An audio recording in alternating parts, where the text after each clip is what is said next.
behind. I have just finished solving day 22 as of a couple days ago. But now 2 new puzzles have been released. So what I'm going to do is quickly go over what I wound up having to do for day number 22. And then after that, we'll pile into days 23 and 24. And that way, when the clock strikes midnight, I hopefully should be in a good place to have all the stars I need to finish the 25th day, which conventionally requires you to have completed all the 49 prior stars from days 1 through 24, plus the first part of 25 to finish the advent calendar for the year. So this was the challenge from the 22nd that I got stuck on. Specifically involves having to do a large number of card shuffles. And you had to do a large number of card shuffles that looked like this many card shuffles, like literally like executing a whole shit ton of instructions. And the hint that someone gave me was that in order to carry out a shuffle across, what is this? This is millions, billions, trillions, like something in the 12 trillions. So in order to shuffle trillions of cards, in order to shuffle them thousands, tens of thousands, or millions, billions, trillions, right? To shuffle trillions of cards, trillions of times in a row, you kind of need modular arithmetic, which I'd figured. But the thing that I didn't count on is I didn't realize that every complete set of operations can actually be encoded relatively simply as each card moves to a position that is multiply by a number, add another card, multiply by A, add B, and then take the modulus by the number of cards. I thought it was going to be more complex than that in order to repeat the process, but it turns out that that's actually what the process looks like. So if we kick it over to here, what I want to show you is my day 22 code. Actually, I punted doing all of the modular arithmetic, all of the equation solving over to Mathematica because, I am not I'm not a discrete scientist. I'm not a number theorist. So originally what I was doing here before I, saw the hint that really helped me is that, if you have a combination of A and B values, it's never going to repeat itself, right? It's just never going to repeat itself before it wraps all the way back around. So what it turns out you need to do is you need to generate the first couple of values, and then that'll let you solve for the AX plus B mod M equation, so you can get the values of A and B, and then which modular arithmetic operation you need to do. So I start from position 2020, and then I reverse it once, and then I reverse it a second time, and then I reverse it a third time. So that's the result, is, the card that ends at position 2020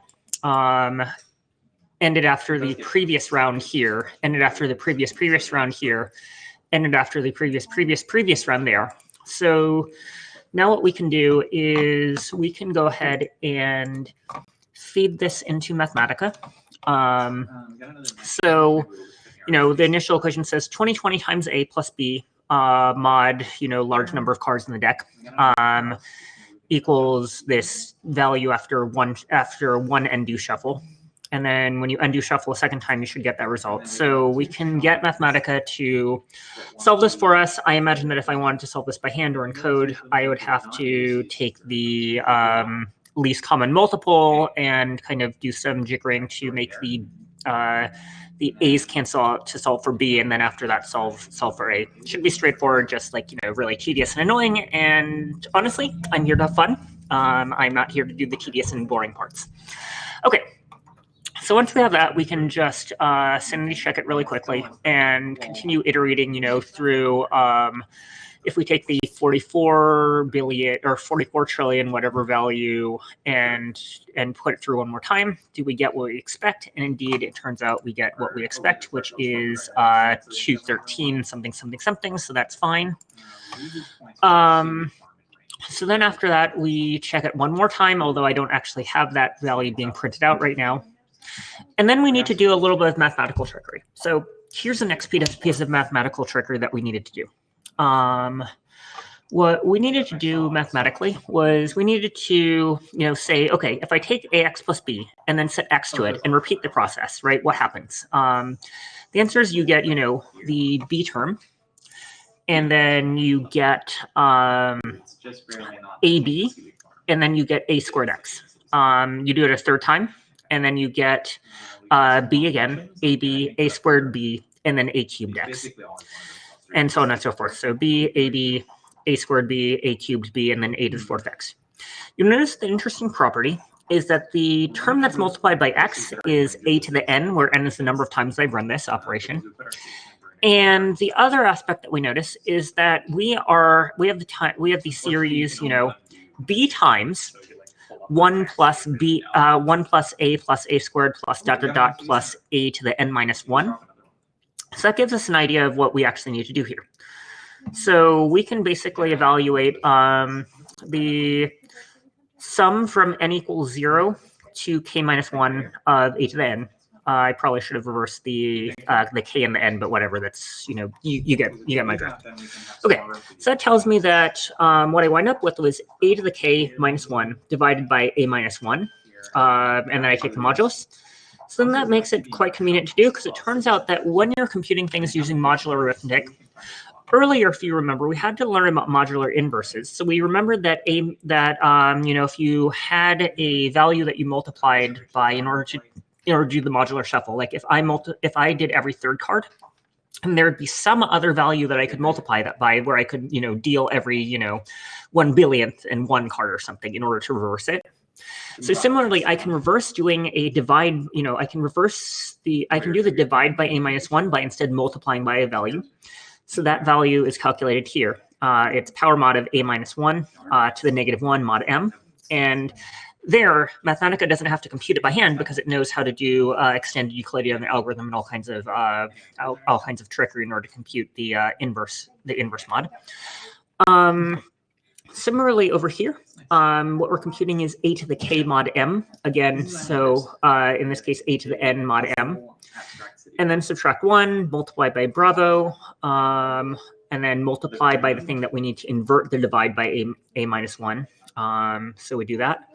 And finally, we take the original x value, and which is 2020 that we're starting with here.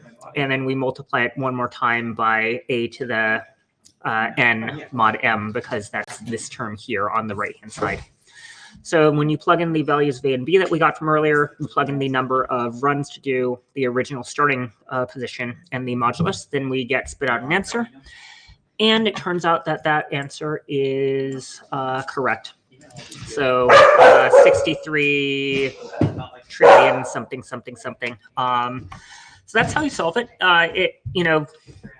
I knew enough math to understand it, except for the one crucial bit that I didn't appreciate, which was that you could translate any combination of shuffling the cards into a arbitrary number of, multiply it by n steps and then add n steps and then take the modulus. If I had realized that that was a possible solution, I would have been able to solve it on my own. But unfortunately, after banging my head against the wall for a couple of hours, I decided I'd rather have fun and learn how to solve it. So that is how I solved Advent of Code day number 22. And, if you want to look at the source code is available over here. Let's see. Liz the Gray, Advent of Code, Tree Master 2019. So you can see over here. I have the Go code that solves part A and prints out the values that you need for part B. And then there's a Mathematica notebook. I probably should export this as a CDF file, which I think there are free viewers for. But, it's straightforward. It shows which calculations I ran. And those are precisely the calculations that I walked y'all through when I was gesturing around on screen. So hopefully that gives you an idea of how you were meant to solve day 22.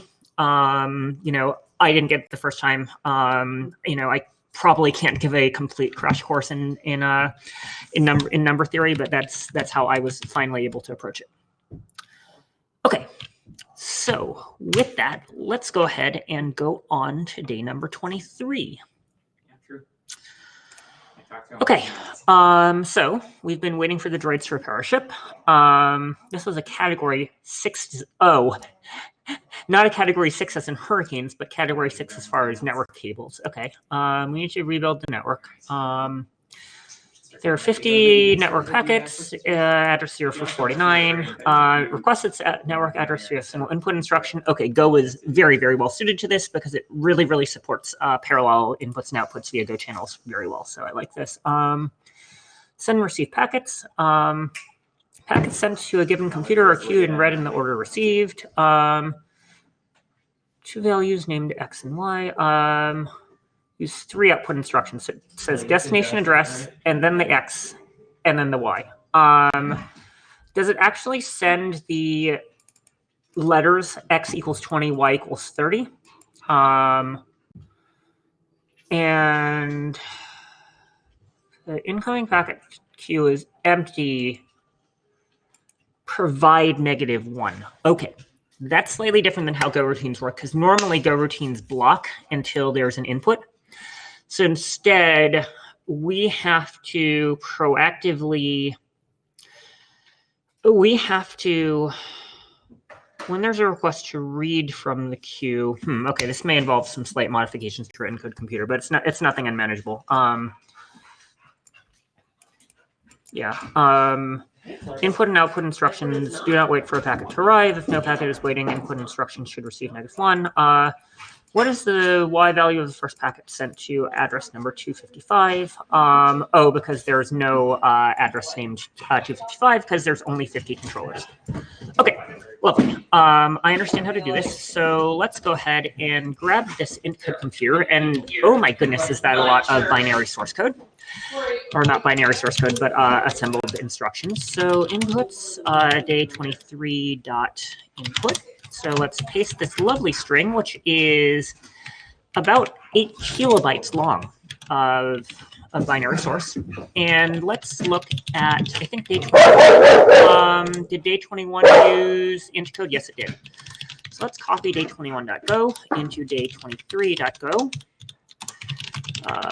And let's do some replacement. Replace day 21 with 23. Great. And don't need time controls. So we are going to recycle most of this. Sounds like they're about to take the dog for a walk, which means that it might be. We're not. Oh, she's just excited for no reason. Because we're getting dressed to go to church. Oh, wait, didn't you just go to church earlier today? No. Wait, oh no, today is Christmas Eve, right? Not Sunday. Ugh. Correct. I don't know why I'm so confused. Okay.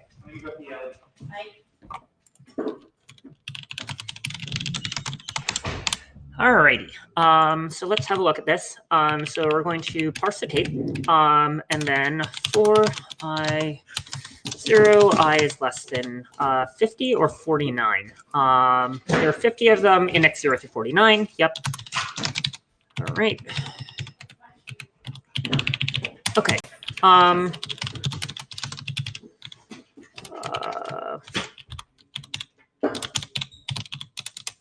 Let's see. So make chan int. Okay. Oh, actually, you don't have to make these. They're already initialized. So this needs to now. Oh, shush, you silly thing.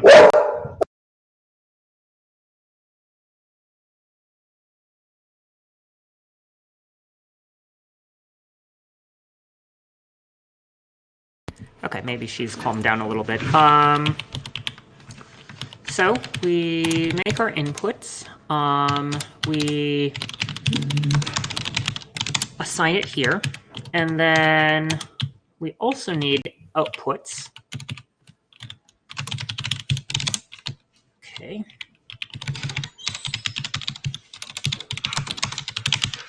All right.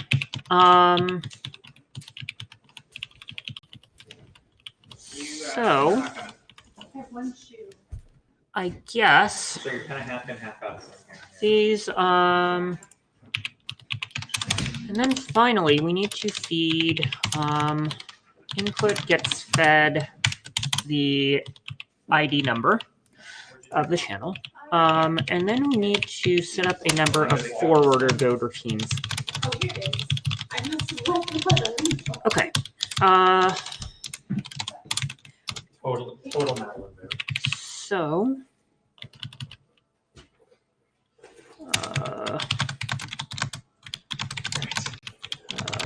actually, for IC in range output. All right.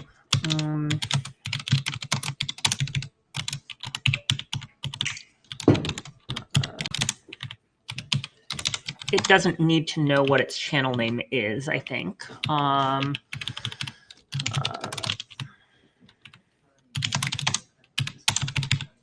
Okay.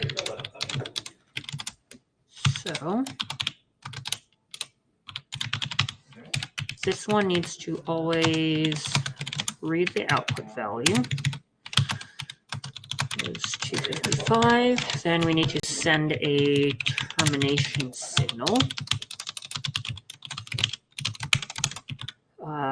We're going to print out the X value of the Y value of the first packet sent to.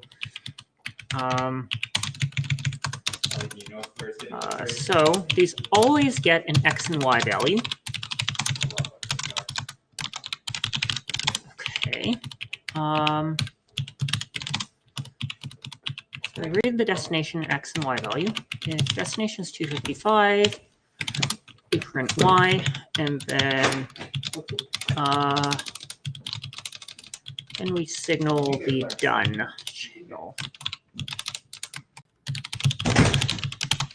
Okay. So we need to define a done channel.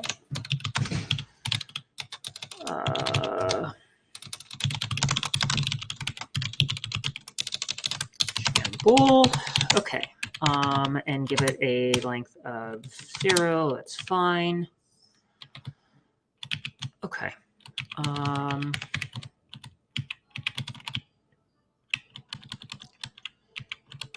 We don't need to read this value. We just let all of the network packets do whatever they're going to do. All right. And variable capture means, okay. So that needs to execute inside of a for loop. Okay. Otherwise, inputs feeds in. Okay,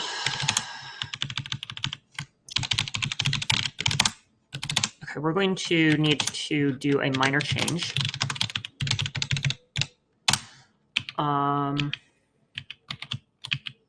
So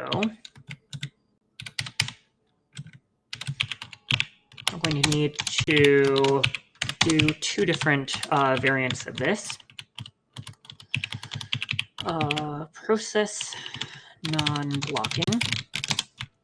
Did I capitalize it? Like, let's do that.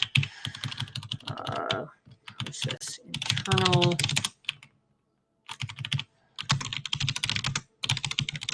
Okay. T process turn T process.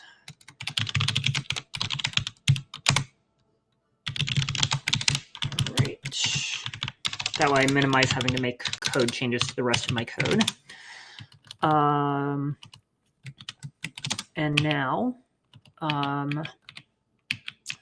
if there is nothing to read here, then we need to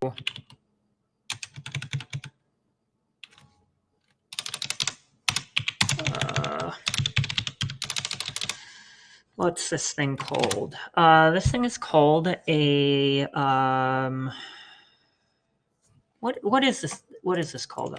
Go listen to multiple channels. This thing is called a select.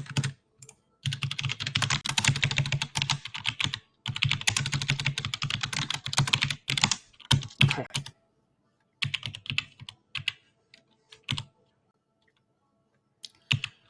Okay. Yes, blocking. Did I do this correctly? No. Process non-blocking should be false. Process blocking should be true. Okay. So this is non-blocking. Then we feed in. So if I block, then do that. Otherwise,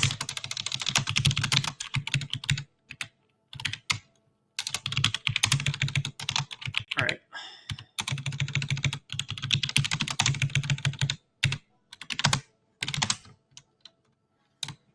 Use default values set above.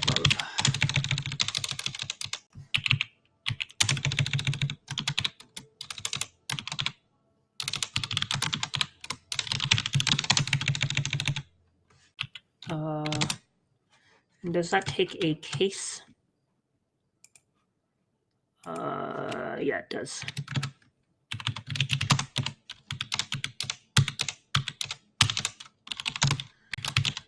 Successfully read our input channel. Great. All right, I think we're good.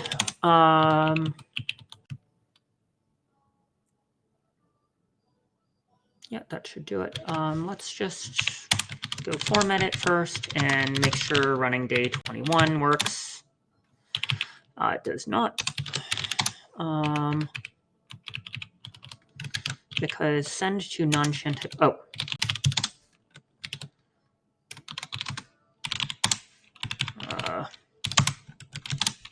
Like that.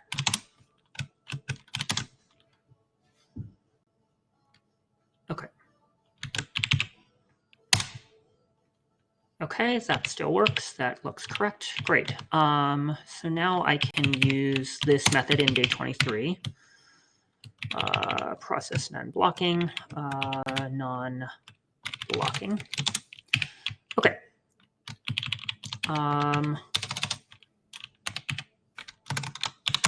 And I will feed in the X, and then I'll feed in the Y. My input channel needs to be sufficiently large. Let's just make it, no, that can be of length 1. That's fine.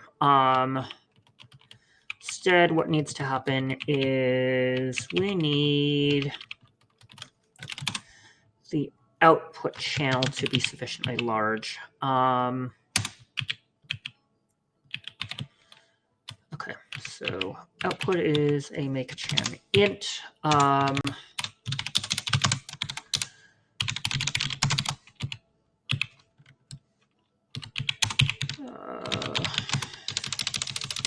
Output chan int. Output is make chan int. Otherwise, we can allow it to. Let's let it cache 1,000 entries. If it starts blocking, then we know we have larger problems. Okay. Although in theory, this should not be a problem. Okay, great.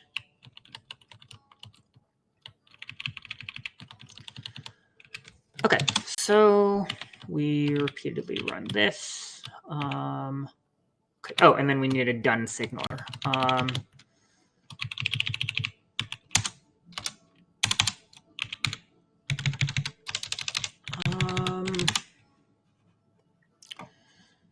How do I check whether a channel is closed in Go? Can't remember how to do that.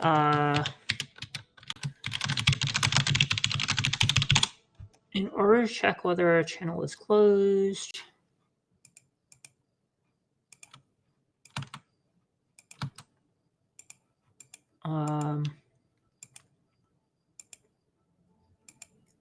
I don't want to recover the raised panic. So we want to see if value was sent.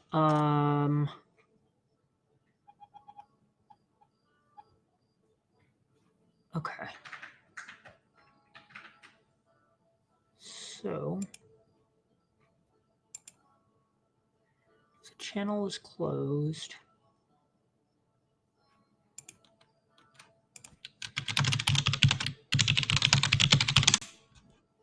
Let's see. How do closed channels behave? Jobs channel. When we have no more jobs for the workers, we'll close it.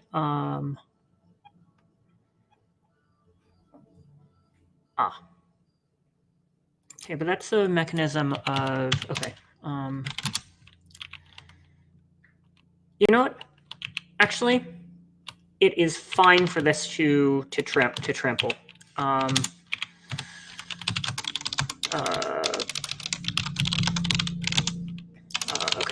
Okay, I feel comfortable just doing this. If done, turn.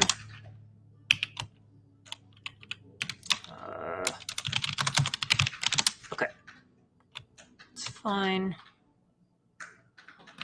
And then we just need to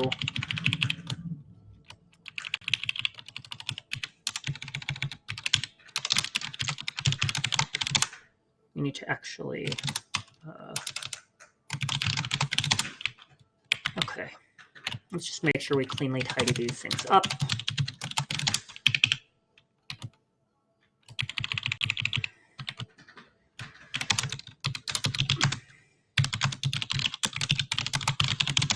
Okay. All right, that should do it. Cool.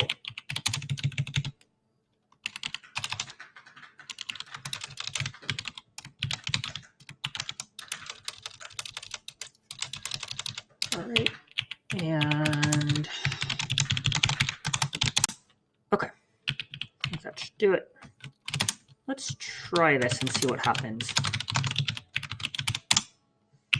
Line 35, range outputs, so it's fine. Oh, this is CH, and CH that we're reading from. Line 35. Oh, we don't actually need the index of it. That makes sense.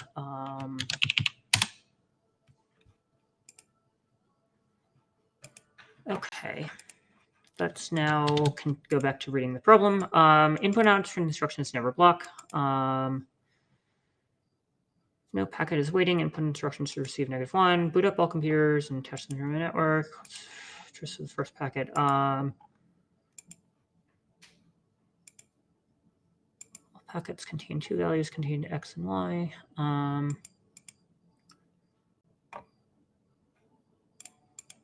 Okay. I suspect something is not going as intended. So I've copied the tape. I am processing it non-blocking. I am setting it this way.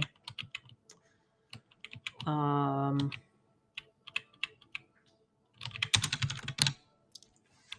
now I understand why I needed this I here. Okay.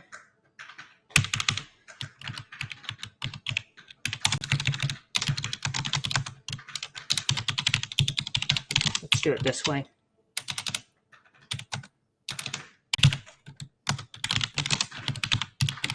Let's do it this way. I think it's cleaner. Okay.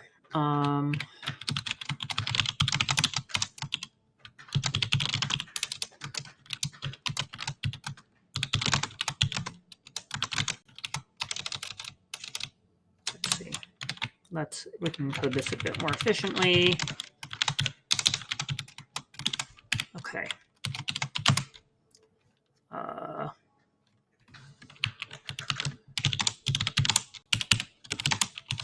source dest xy.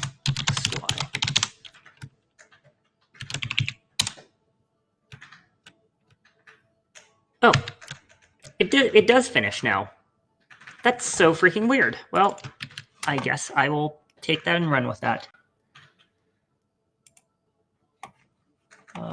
So let's send this to here. That's not the right answer. What? I roll to disbelieve.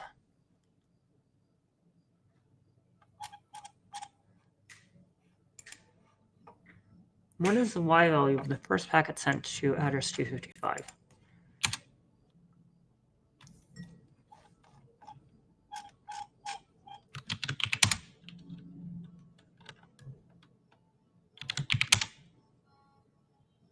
That's interesting.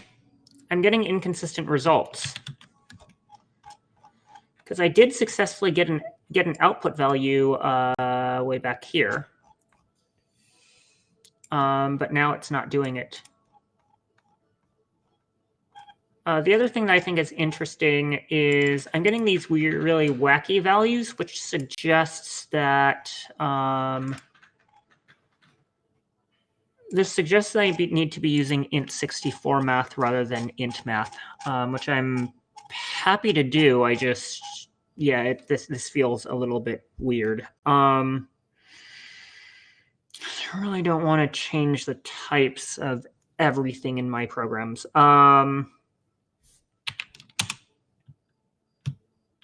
Yeah, like this makes me deeply suspicious in here. Okay. Let's go back and read the problem. Okay, so it shouldn't be necessary to switch to N64s. Network address is 0 through 49. When each computer beeps up, it requests its network address. We have single input instruction. Yeah, that's fine. Computer has received its network address. It'll begin doing work. All of the packets contain two values named X and Y. 3 output instructions, destination address, X and Y. To receive, it uses an input instruction. If the packet queue is empty, provide -1. Otherwise, provide the X value of the next packet, and then the computer will then use a second input instruction to receive the Y value for the same packet. Ah, okay. I think I know what's happening. Wait, I skipped a sentence that might be important.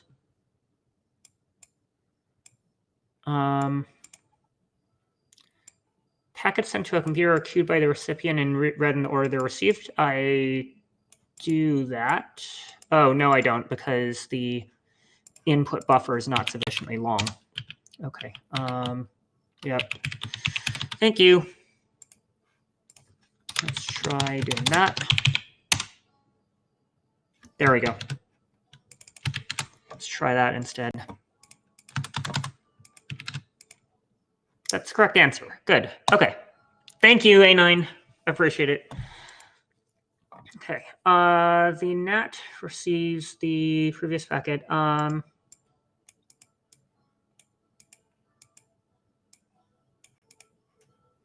Okay. I can look at the length of the queue. Let me just make sure this predictably terminates. Why does this not predictably terminate? I would like it if this predictably terminated. How do I make this predictably terminate? Oh, I see. It's blocking in here, and therefore it's failing to time out. Okay, we can solve this. Let's make this timeout. So we were using earlier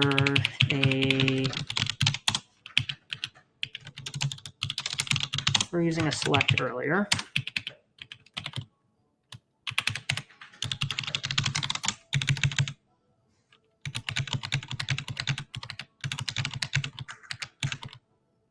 Okay, this is going to busy loop a little bit, but that's fine.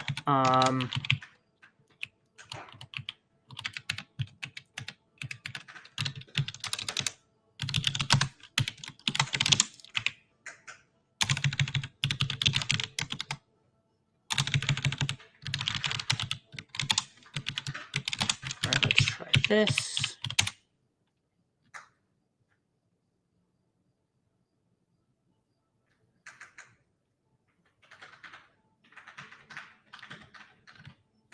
That does not do the behavior that I want. Okay, let's just back it out. I trust even if it doesn't quote unquote properly terminate, I'm sure it'll be fine.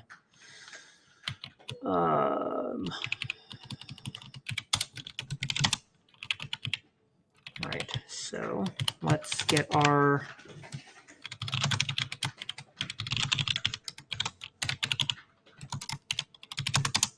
okay. Steal this. Okay.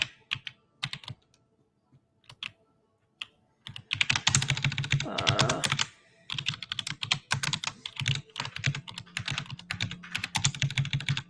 right.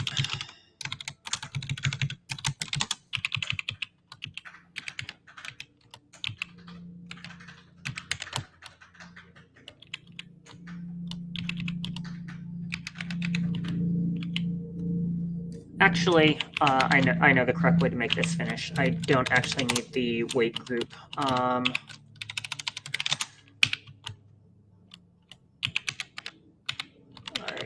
do need.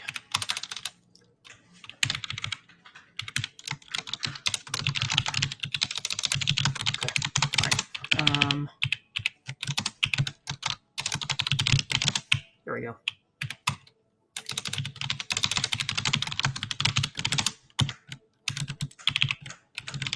All right.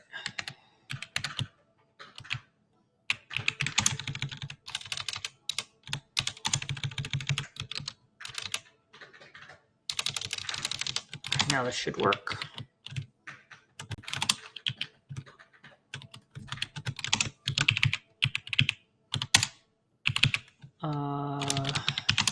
Right. Thank you for explaining this, because I am currently in the middle of Codehead.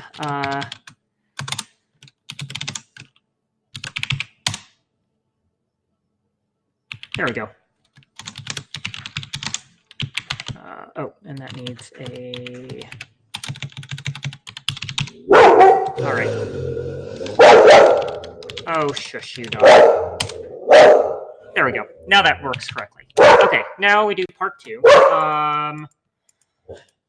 If the packet would be sent to address 255, the NAT receives it instead. So we need a NAT routine. Okay.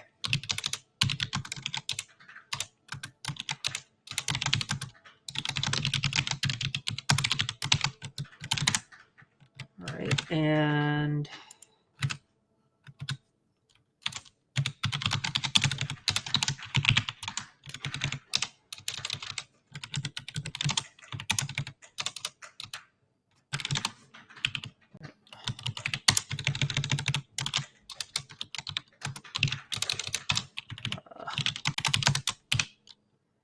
it reads the last packet received, the X and the Y value. Okay.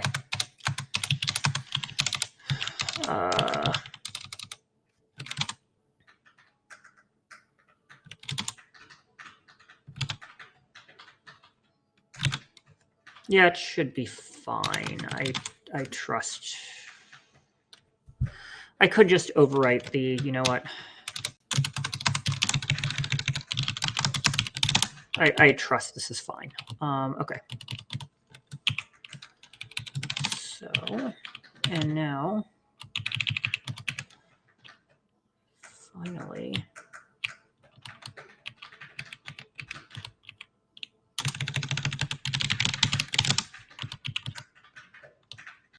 okay. Actually, I think this is cleaner because it more cleanly expresses the intent. Okay, now we need a go function that continuously reads infinitely loops. False for if all computers have empty incoming packet queues and have empty. Okay. All computers have empty incoming packet queues and are trying to receive. That's the tricky bit here. Okay. One way of handling this is to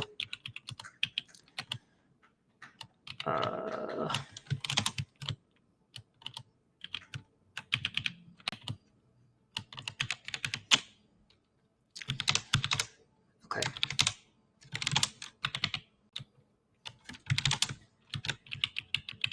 Let's edit my int code computer. And let's make it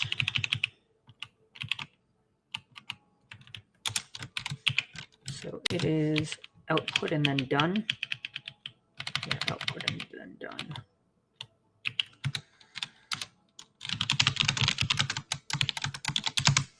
Okay. All right. And this returns a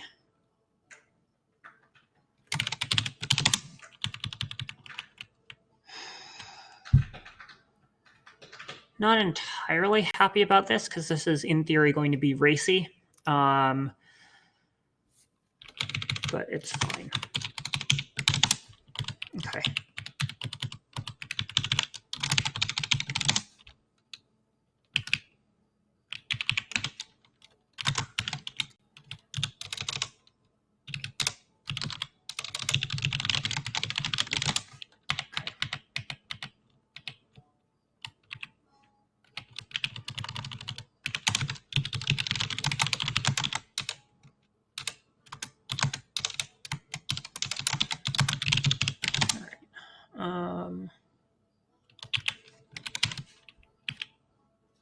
So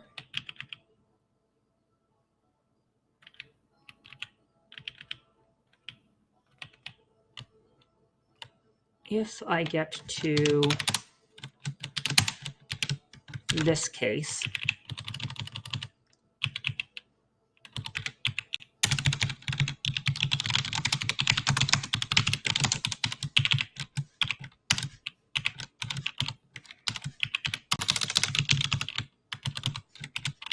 okay, I think that should do it.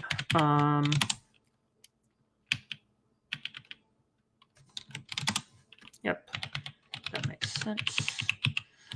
Just make sure I didn't break anything. Yep, that's fine. That still works. While I'm at it, I'm just going to clean this up because this is annoying the crap out of me.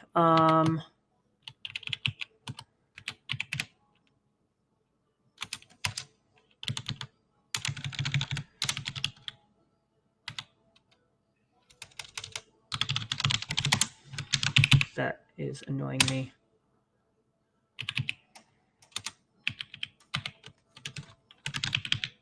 I'm just going to fix this. Okay. Good. Okay, so now let's make sure I didn't break anything.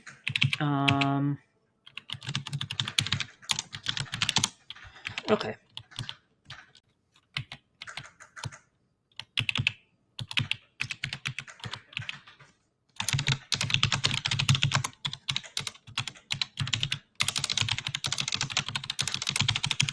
Okay.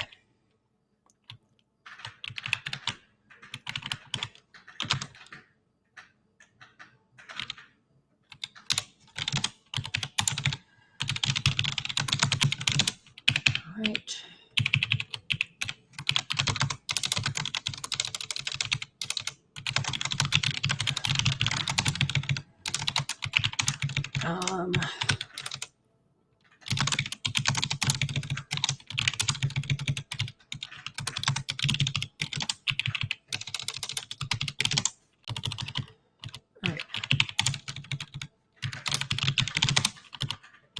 Cool, check everything is blocked. Then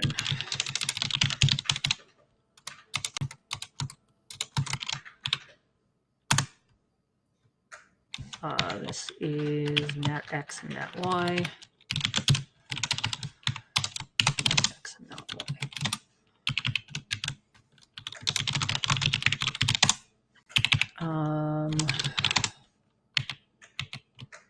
Okay, we need to define nat x and nat y. This no longer is a separate part A and part B. Oh.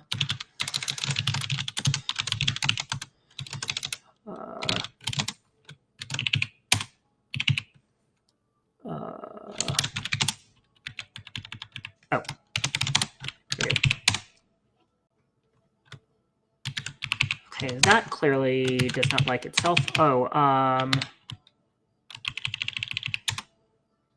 so this function is executing in a separate Go routine.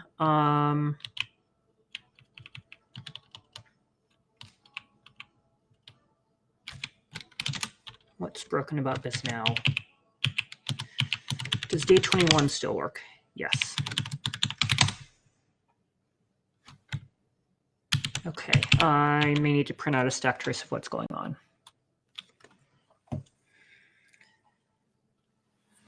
All right.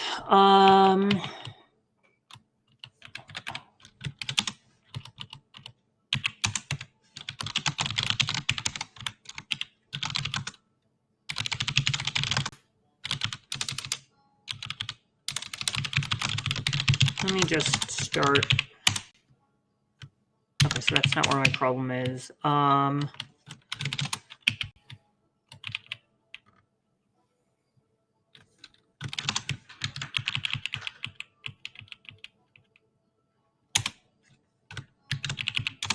What is failing to work here?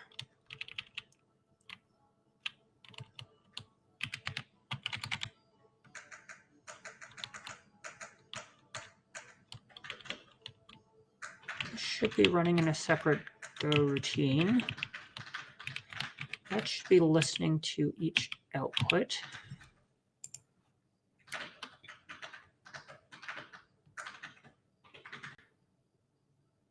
Monitor packets. Well, I'm not yet going to monitor because I've got brokenness elsewhere.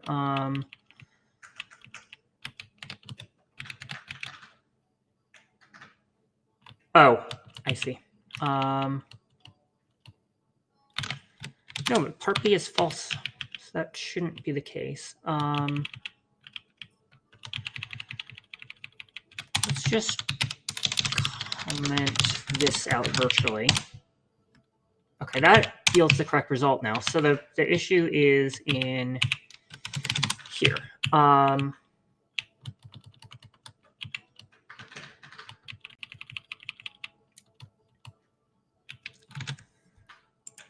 Oh, if all computers have empty incoming packet queues. So if it's not blocked, or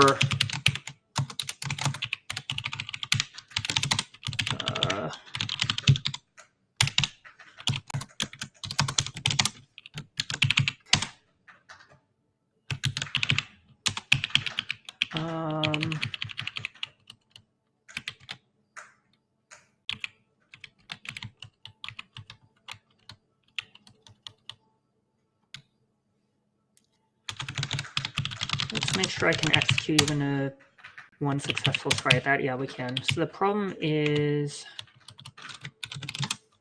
that the idle is inappropriate, that this idle is inappropriately happening.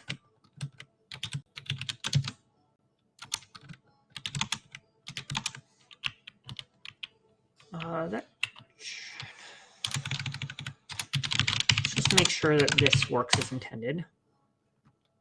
No, that starts failing. Okay. That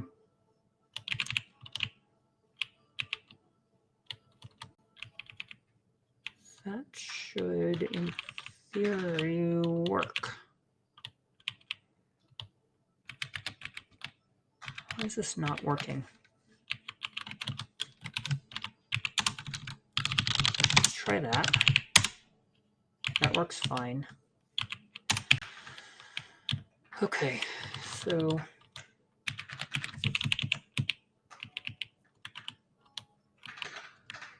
if I'm not blocked,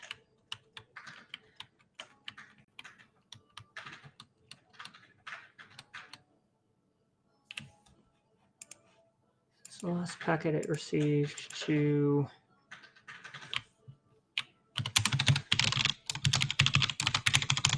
let's just try. I hate doing this, but we're gonna do it. Let's do the hack thing.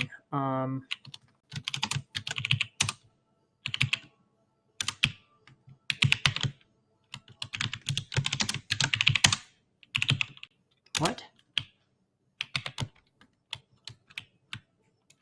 Oh. That would do it. Okay, so that works as intended.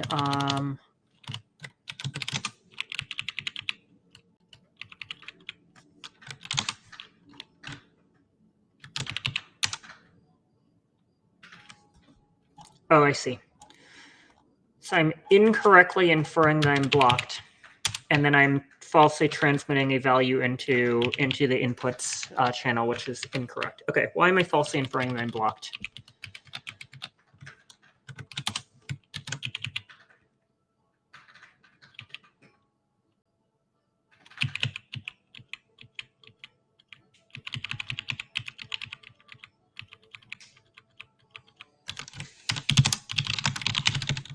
Okay, I know what to do. Here's my problem.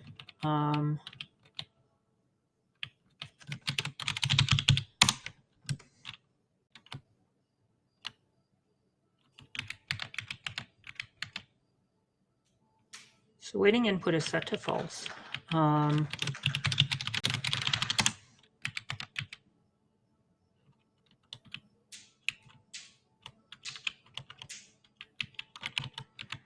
I guess if I call input twice in a row without calling output, then I know I have a problem. Okay.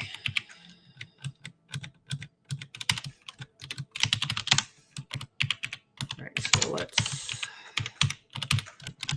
make clear that if you output, you successfully did work. Let's try that honestly and see how that goes. Nope, still not happy. Okay.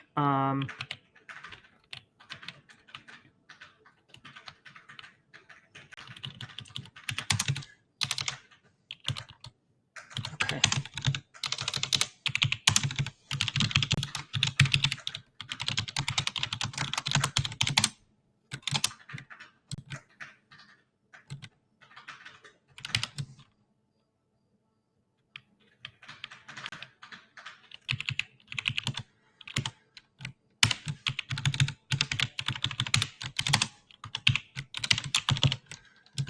Okay.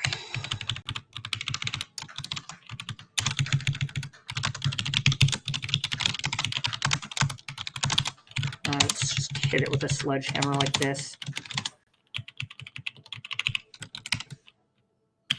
Sure, this will be fine. Perfectly fine.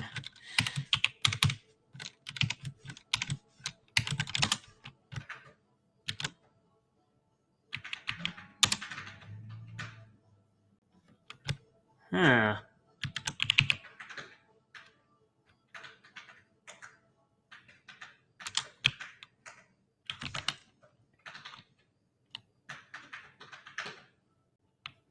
Okay.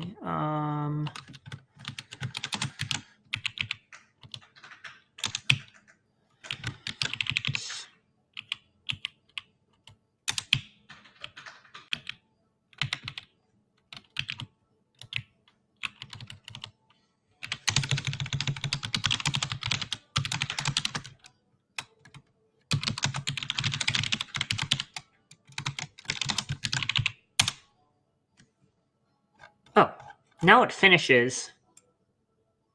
Weird.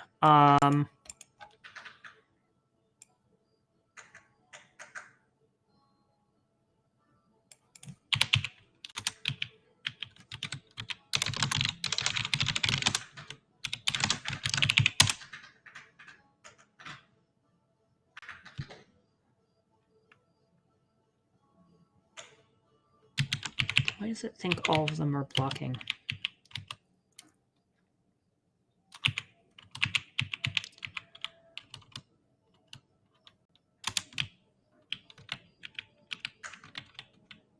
Huh.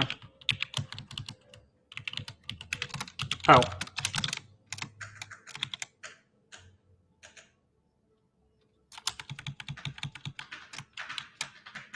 Does it need a way of clearing the state?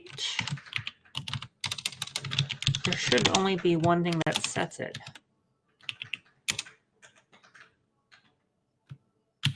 No, it thinks everything is deadlocked. Okay. Why does it think that everything is deadlocked?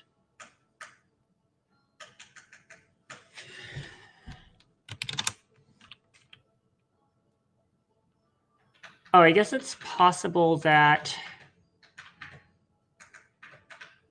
if we have really bad timing,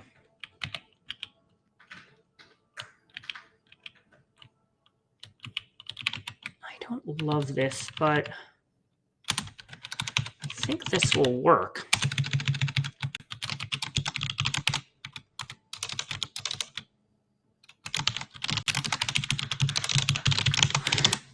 I hate this. I hate everything about this.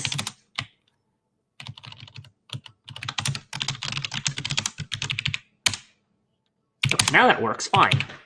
Great. So let's go ahead and remove this sleep now. Don't need this, don't need this.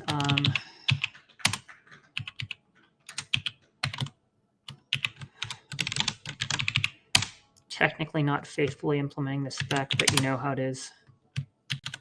Oh, now it fails. Put that back.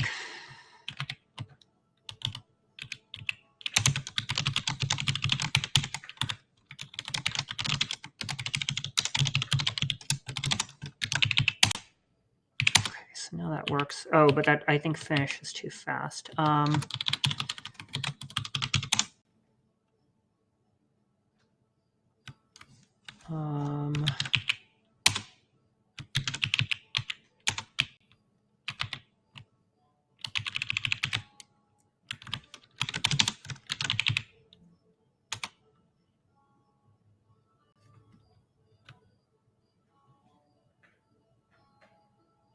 Weird.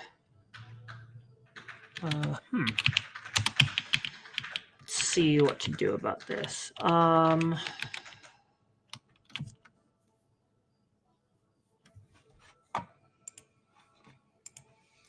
All computers have empty incoming packet queues and are continuously trying to receive packets. Then the network is considered idle. This network is idle. It sends only the last packet received to address number 0. Our packets released to the computer. Okay, now let's try this.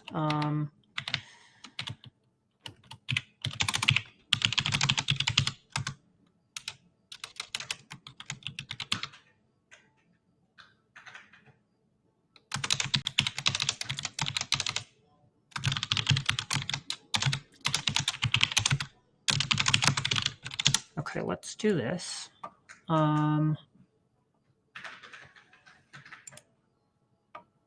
Yes, it sends the entire packet in theory.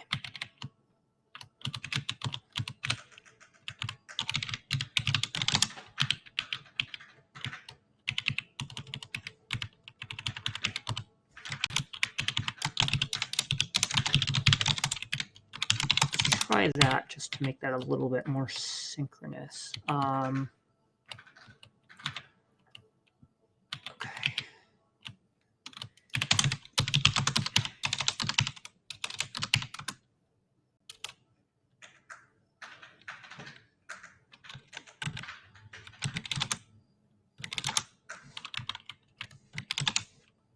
There's a chance those might collide, but it's less likely those are going to collide this way.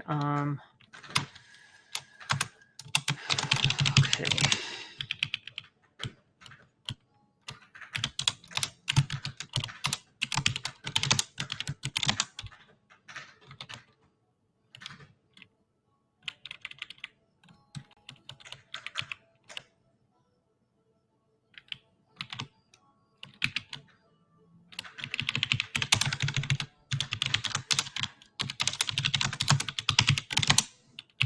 Oh, the other thing I need to do is I need to snapshot this in case something overwrites it. No, but nothing should overwrite because we've already determined it's idle, so that should be fine. Okay. This first y value delivered twice in a row. Okay.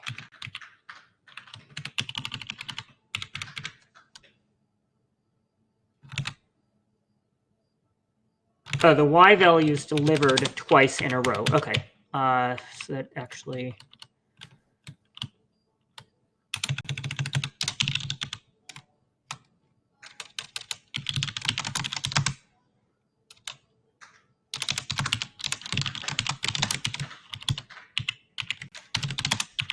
Right.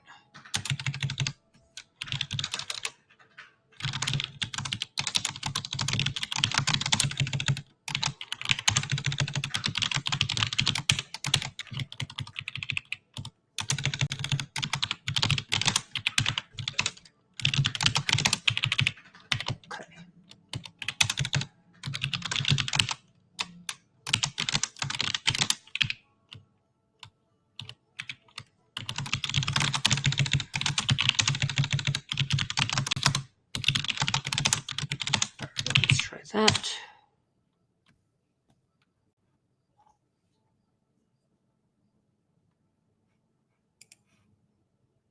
Oh. Yeah, no, that's correct.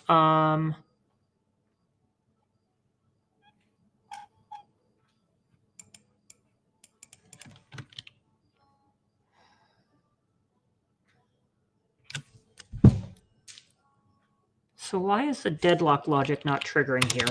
How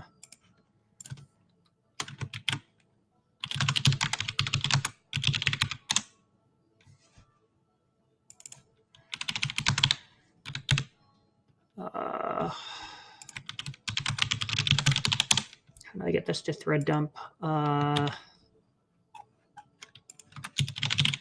The signal I need is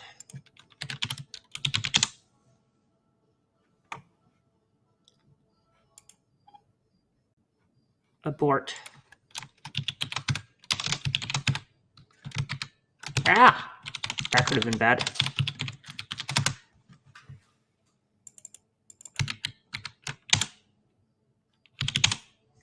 Okay, let's see what we're at.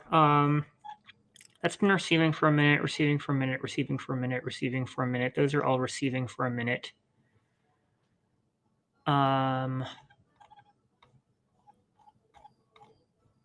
Oh, I see my problem.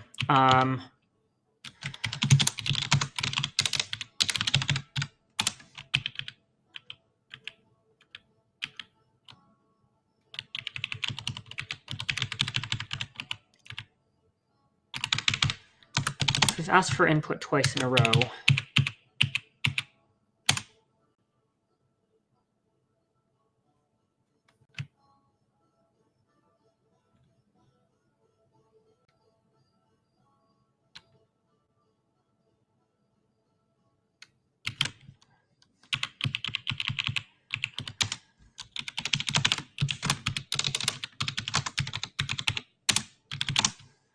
All right, let's see. So receiving, receiving. Everybody is trying to receive. That seems fine. Okay, let's make sure I didn't break part A first. Okay, that's correct. So I think my detection of when things are idle and need to be kicked is wrong.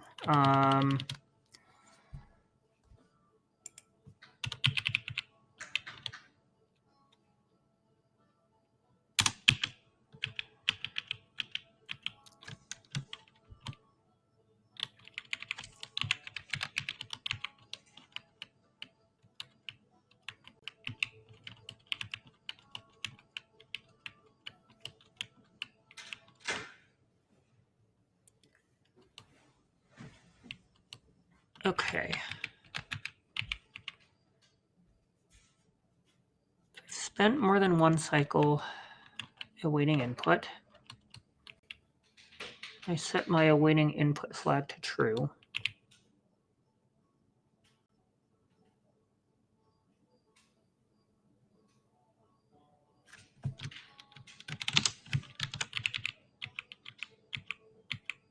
All right, let me see how I can handle this. I need to somehow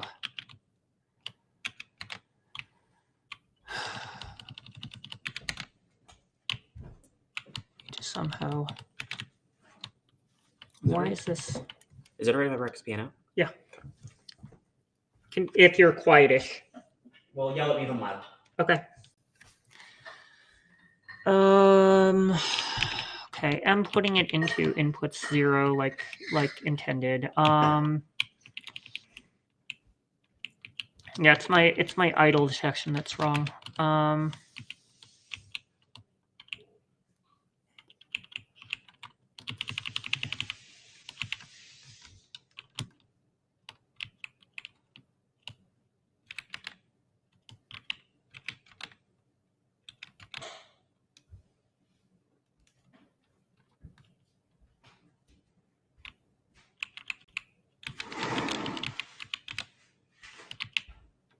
How do I debug this?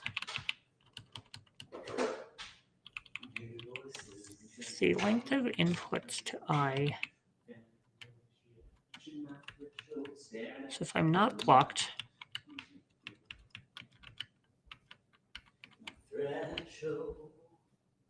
then I'm not idle. If I'm not idle on anyone, then I'm not idle on anyone. The thing is, this works beautifully initially, and then it gums up.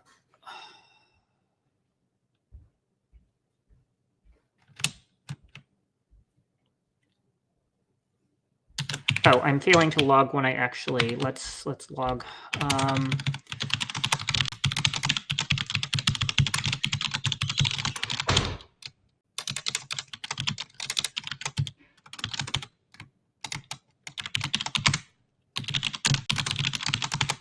Okay, let's try that.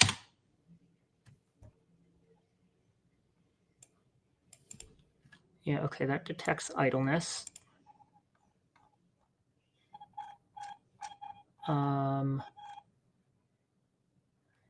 And then that fails to detect idleness. Why? The last thing that happens here is 1 sends to 255. Everything else should have been marked as idle by that point. Okay, it successfully sent to 255, so I think the problem is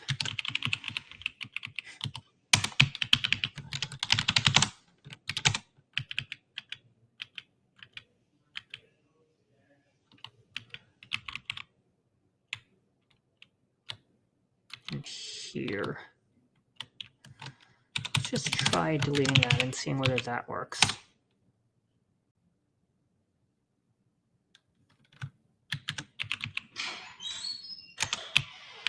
Okay, just really curious. This is going to spew all over the place, but it's fine.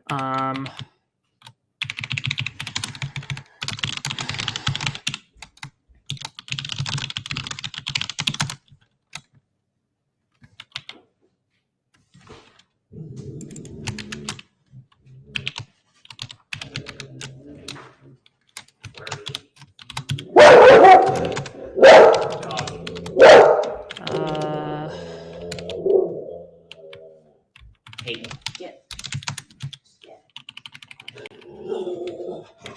All right, post output.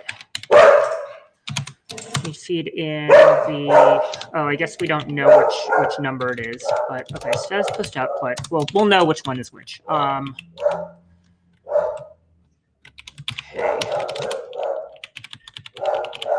This one is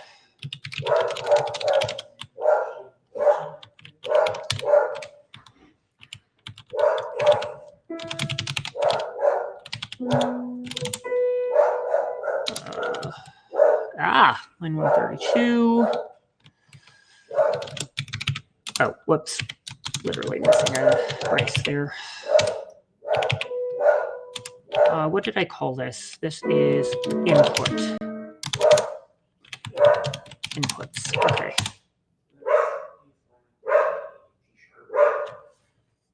Okay, so it thinks awaiting input is false, and the Q is ah. But why is that not even...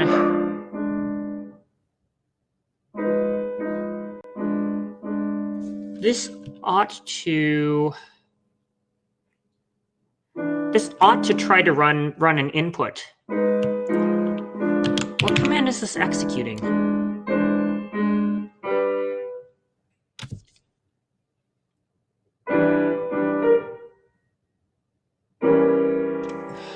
Okay, so routine 1 has a 0Q. So we are doing.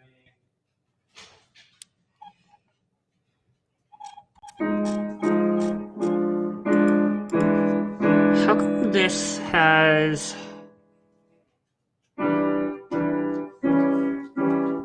How come this one is not running input? That's very strange.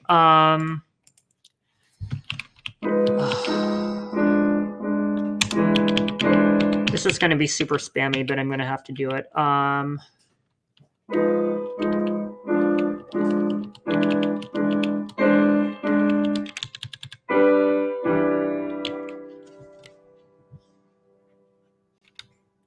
You know what? Let's ditch this. Maybe it's only calling wait for input once. That makes no sense. Okay, well, fine. We'll do it. I don't love this, but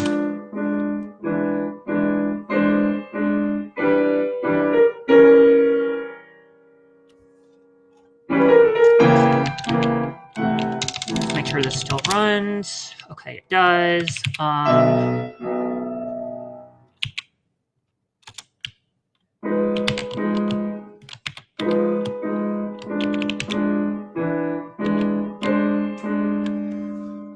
What's the so to print out a Boolean, I just need the word true. Okay, that works. Why does this not work?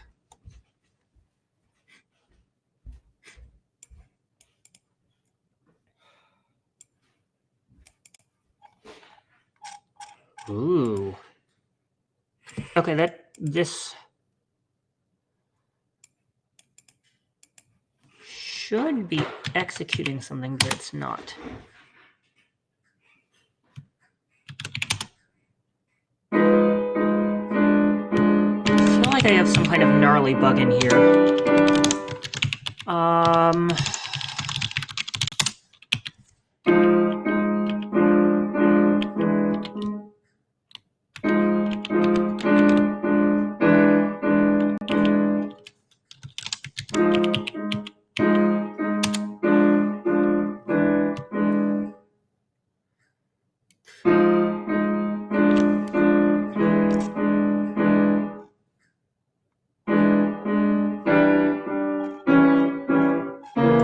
Huh.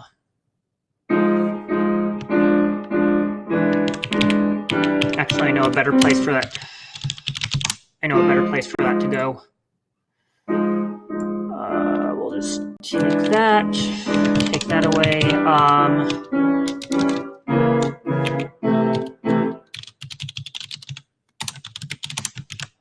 Let's put this instead in here.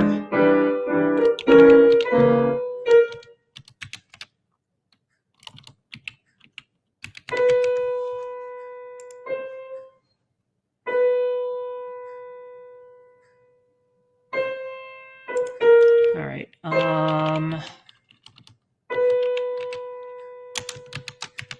We need to do this. Okay.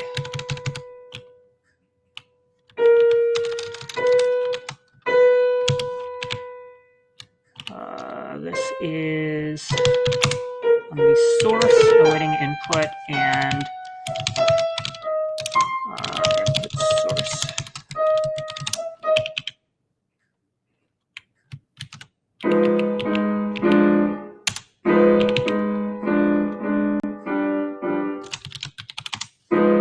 That awaiting input is instead blocked.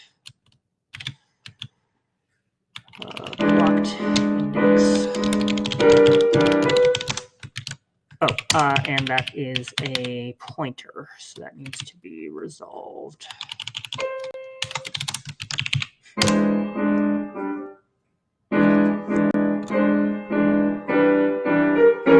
Okay, so now that does show awaiting input is true. So now I'm really curious. What isn't blocked?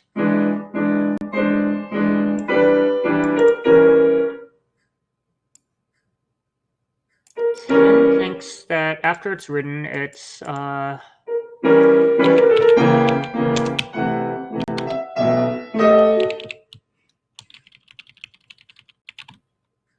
okay. It's fascinating.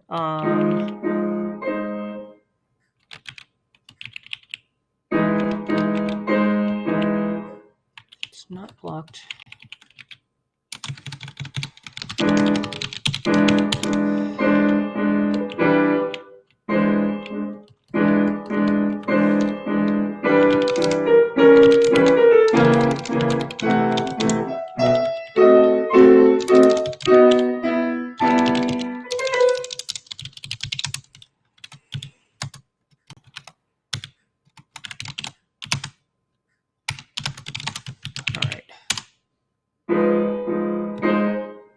Oh, interesting. Something is happening here. The thing that's happening here is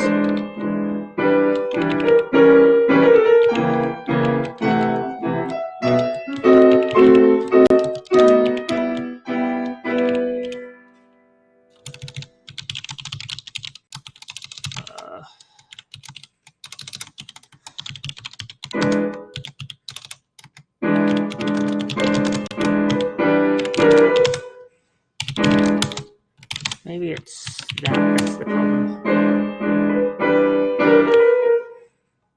Okay, so it sees everything is blocked, so it decides everything is blocked.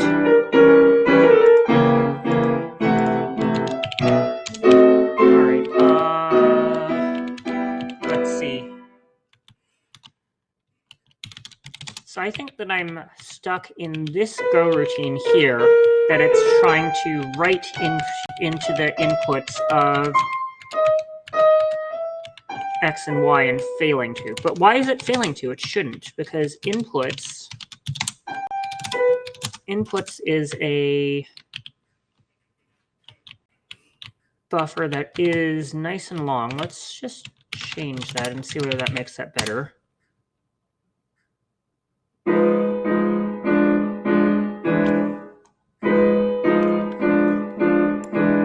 Okay, so it's successfully up. There's my answer right there. Ah, there we go. So I just need to tidy this up. That's not correct, it's too high.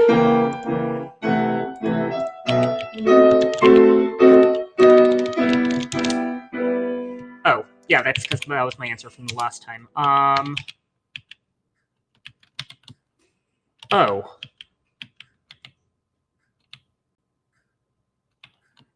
Why is it printing that? Oh, part B is true. B is true. Why is it still printing 17,541?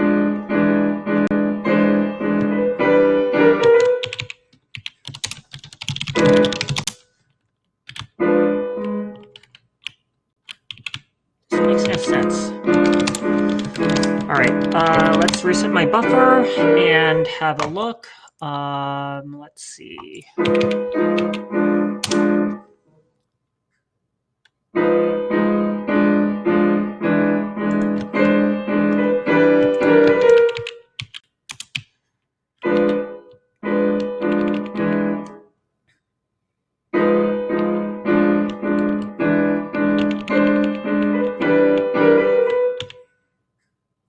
Oh, because this is supposed to actually return here and not continue trying to feed values in.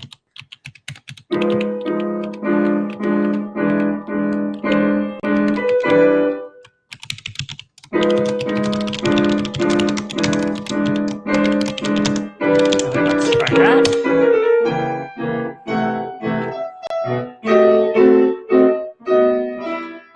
Okay, now we saw a repeated y.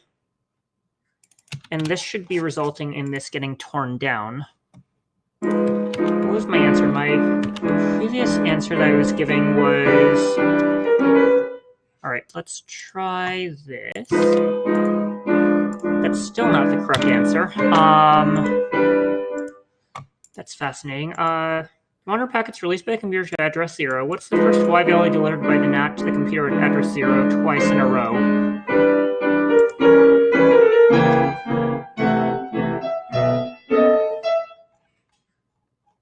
Oh, I think I see my problem.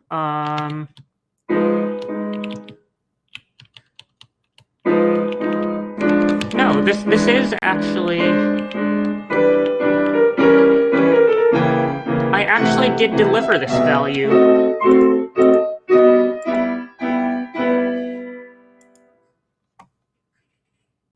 Okay. This is a problem wording. A9, do you know if you're still there? This wording feels very suspect to me. It says, what is the first value, y value delivered twice in a row?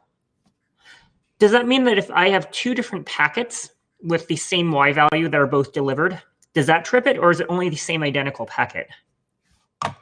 Because that's what's bugging me here.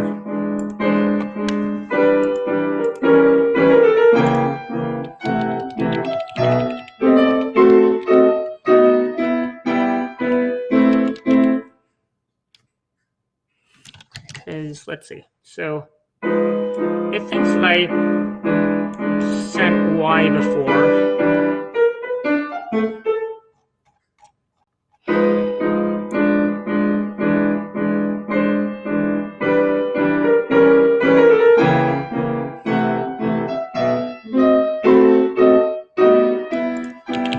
Let's comment out this debug. I'm just curious. Oh, I actually know one way of handling this.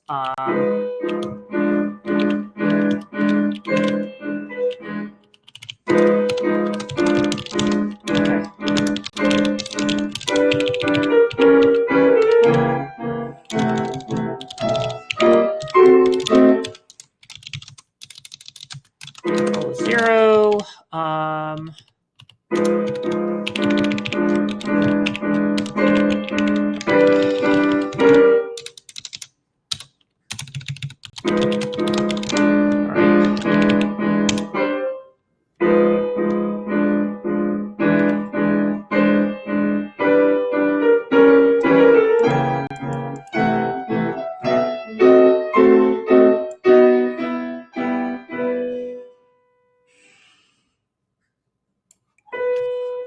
All right, so okay. Waiting input is correct. Detected idle, sending that. Okay, and then I loop because most of this stuff is not idle. And that goes on for a very long while.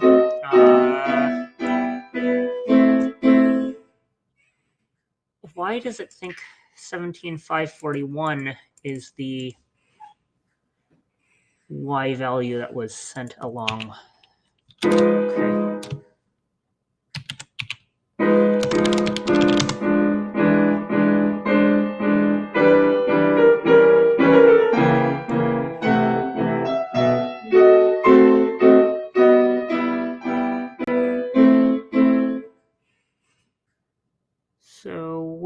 I have... What values am I actually transmitting?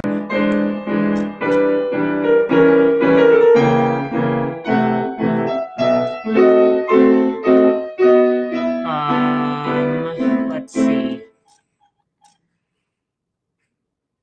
Detected idle.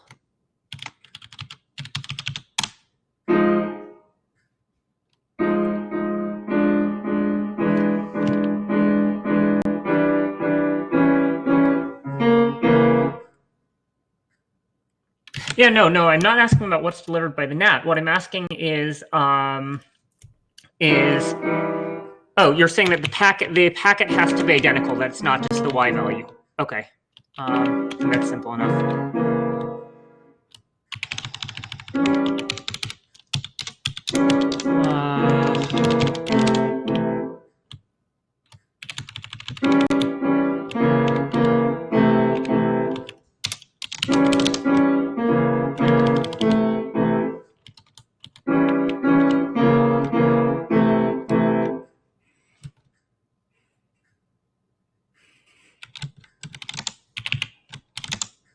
Oh, that might have been my error the whole time. All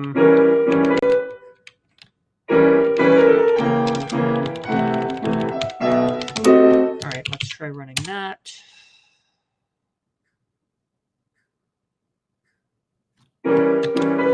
Detected, or I need to see...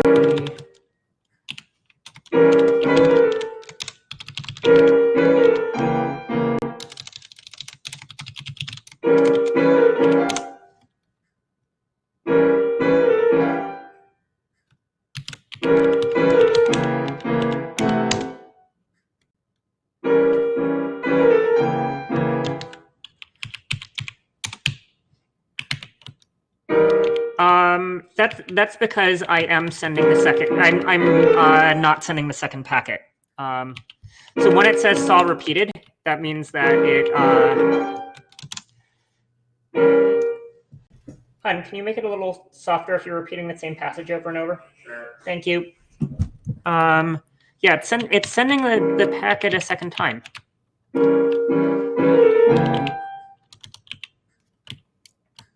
All right, let's put this here.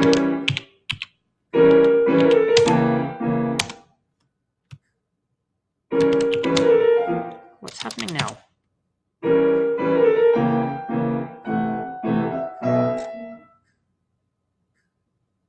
Right. Detected idle. Yeah, see? There's let's do detected idle.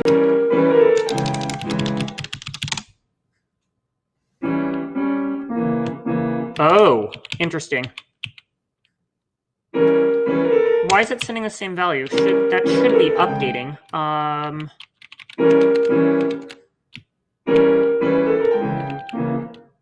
Yeah, that's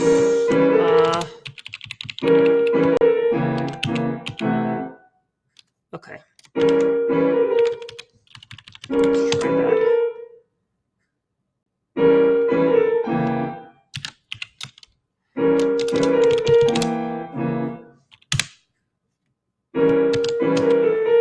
Okay, what gets written to 255? Oh.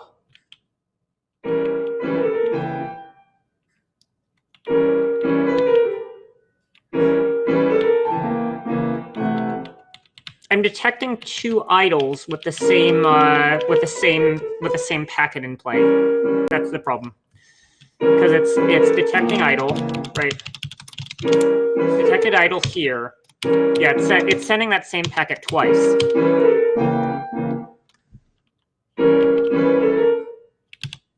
So yeah, the problem is that it's not even. So that's the first packet that I got. And then afterwards, it sends a different value.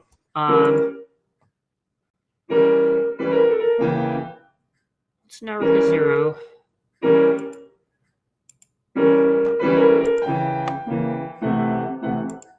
For sending a packet out of the NAT, clear the Y? I'm afraid I don't quite understand.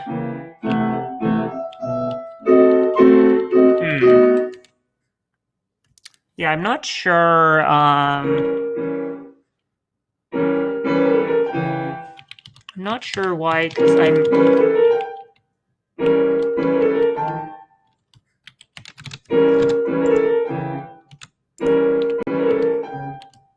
So you're saying if I successfully send the packet? No, but that's not the problem that I have. Are you saying that each packet that's been sent? Are you saying each packet that's been sent by the NAT can only be sent once? Like but it's detected that it's idle, so there's no other packet to send.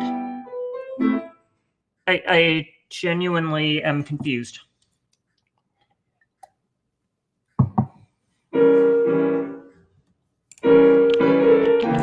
So genuinely confused.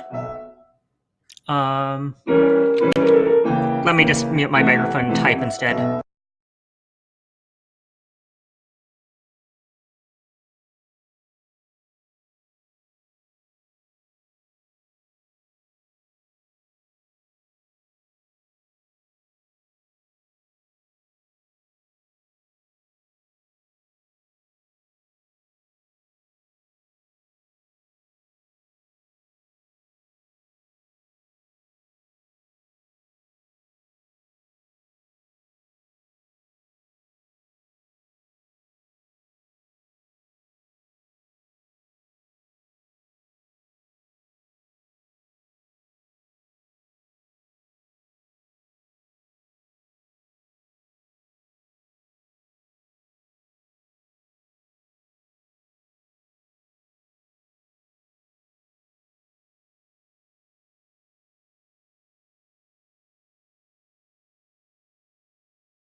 Okay, so it sounds like A9 and I have debugged this.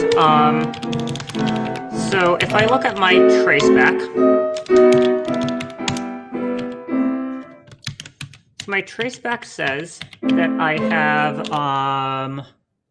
the value 17,541. So it detects an idle, it sends it. And then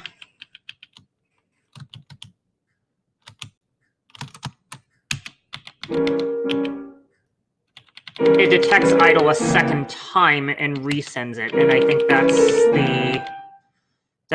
the implicit requirement. But why am I detecting idle, transmitting, and then still seeing that it's idle again? I think that's the mystery that needs to be debugged.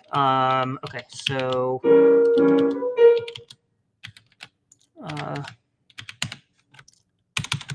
okay, so now I trust that this is correct. So let's watch this. Okay, so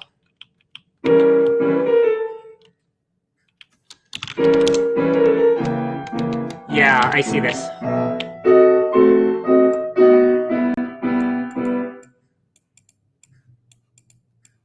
Yeah, okay, so why has nothing output since I sent values to index 0? That's what's really strange. Okay. Okay. So in fact, this actually is as originally written. Let's see. So if last.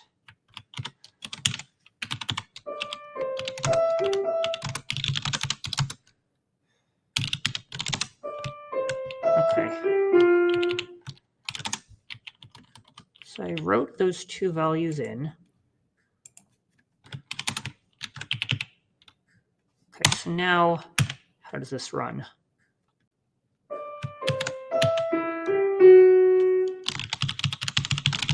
What am I detecting as idle?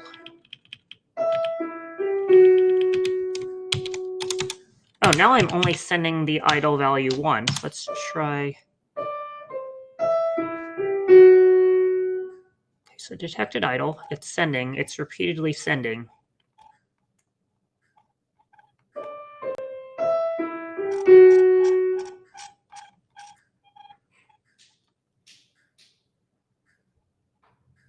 Okay, so after I first detect idle, then 0 sends some stuff along. It sends a value repeatedly to routine 26. And then it doesn't. Why does it think that it's idle? Why does. Okay, so let's.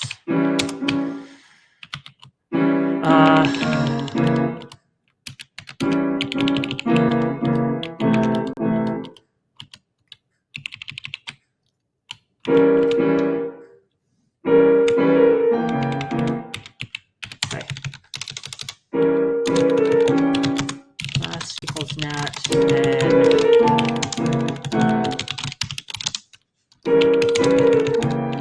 don't actually send a packet.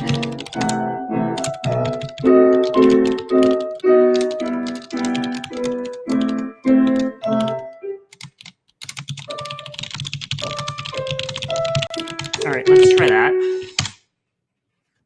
Actually, let's make sure I didn't break part A. Okay, that works correctly.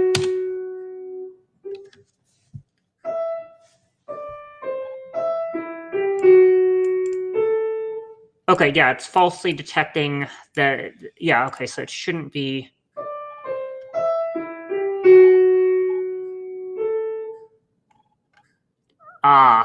Okay, now we were being too aggressive about detecting repeat packets. Okay, good. Oh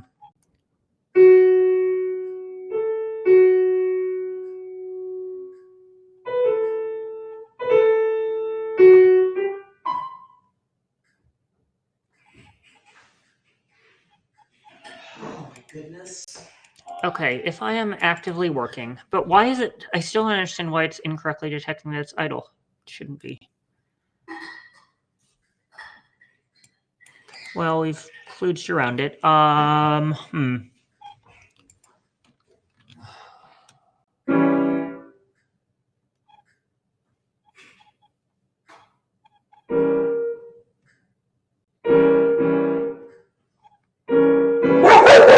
so let's try a different technique. Let's try. Oh, goodness, dog. Sorry, my house is so noisy today. It's just. Flurry, enough. Out of there. Out of there, dog. Out of there. Thank you. Oh, this feels so fiddly.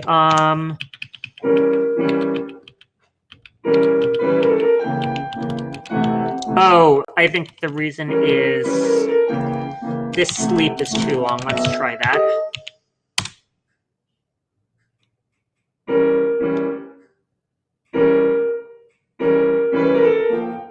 Okay, now that's working correctly. Okay, so what if we didn't need that sleep there?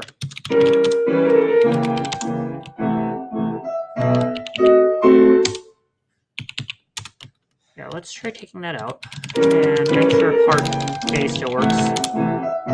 Okay, that still works.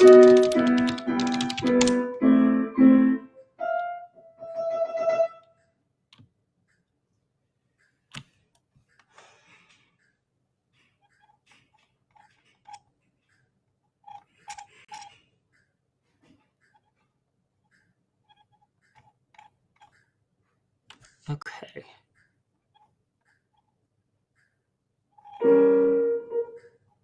So let's see what it does now.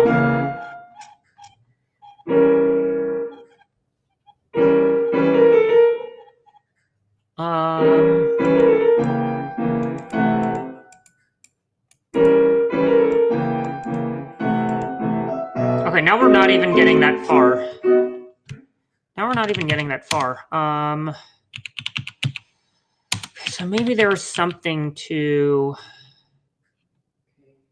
Maybe there was something to the fact that I...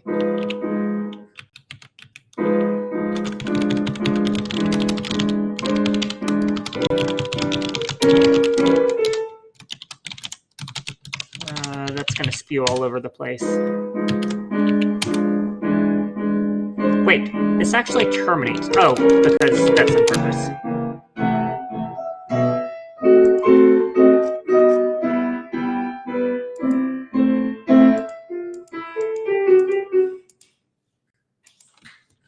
That's weird. This should be continuously streaming reading default value if it's spinning, but it's not. Okay, is it possible that I am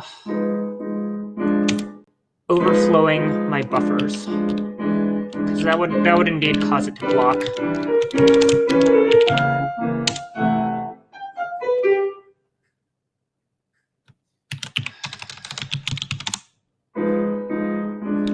That terminates.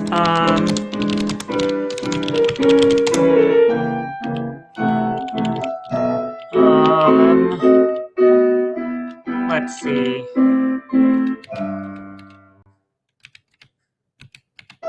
Let's see.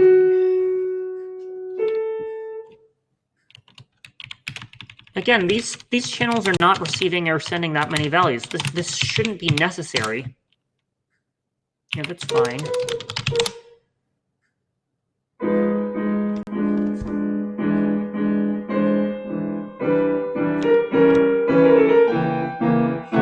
So now that's not even running.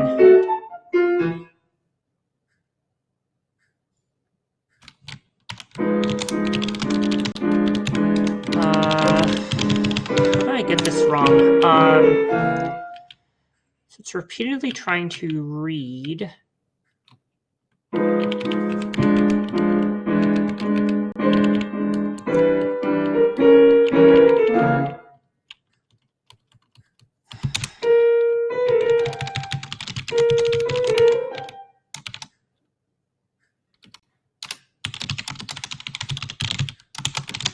This really bugs me. This should not be necessary.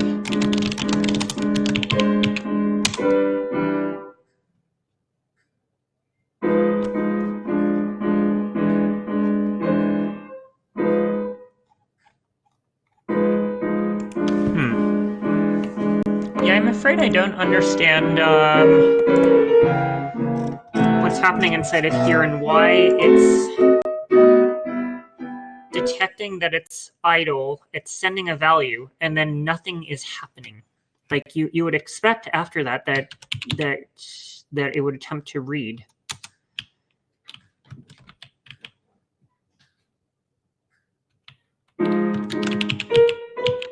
Oh, wait.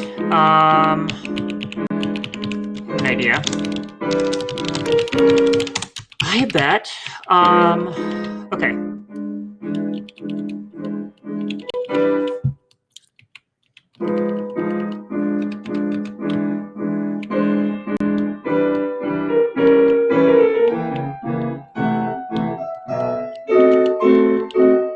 Okay, so I forward this to the NAT.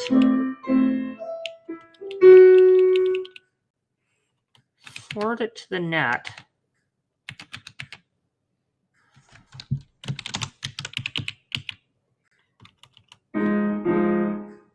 Why is my routine number 0 not actually, why is my routine number 0 not actually processing that input? Okay, well, there's an easy way to check that. I'm surprised I didn't think of it before. Just every time you get an input, we should actually say so.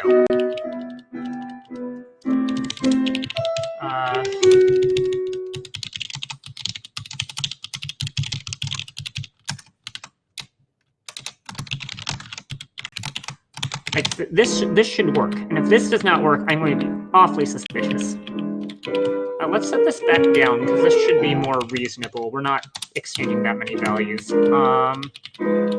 Get rid of time, and run it. Okay, oops.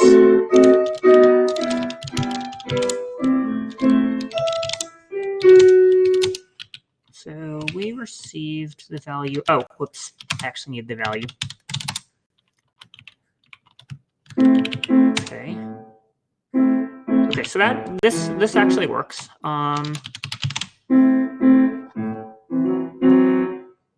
That's suspicious. Okay. What is go routine 0 doing such that it's not reading its queue? That means that it's stuck somewhere else. Why is it not doing anything? Okay, that's really suspicious. Okay, let's do it this way.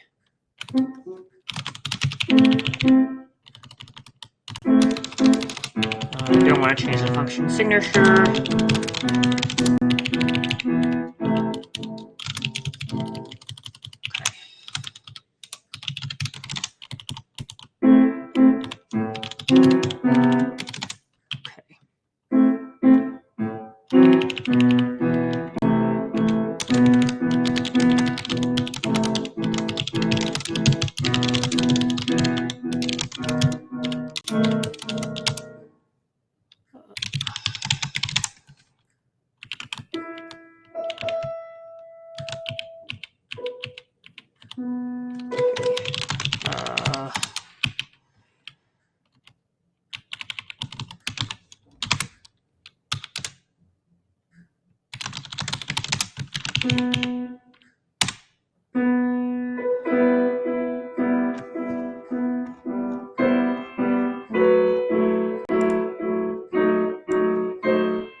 Wait, what? It stopped.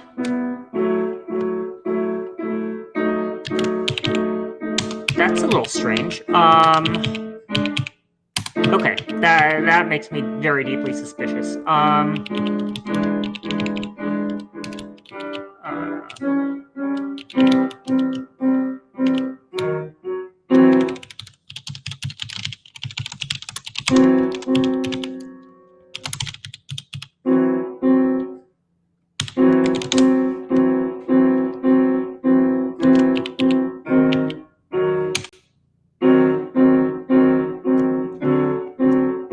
Instruction 3 at pointer 73.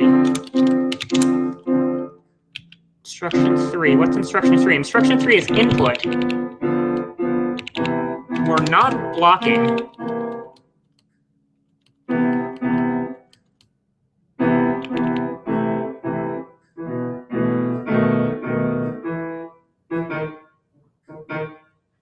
This is not possible. This is absolutely not possible. This means that this call here has started blocking.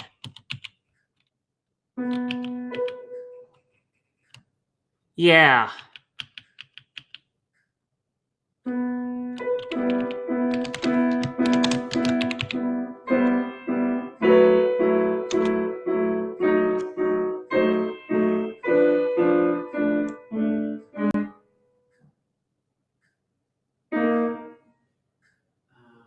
Yeah, this is really fascinating.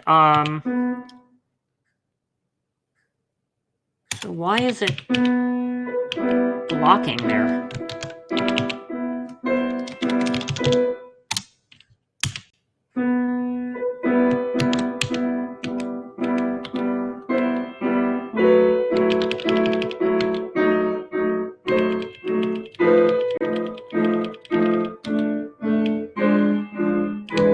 Okay, no, that's just me not being patient enough. I need to. Okay.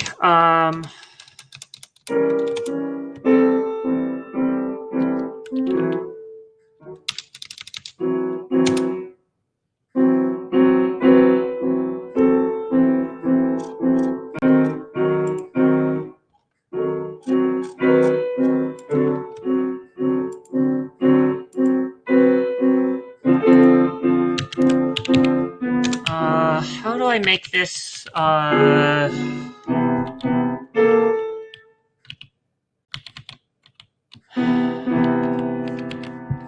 whoops. I need to only do this conditionally. My bad. There we go. Okay, so last thing that we did is we executed instruction 8.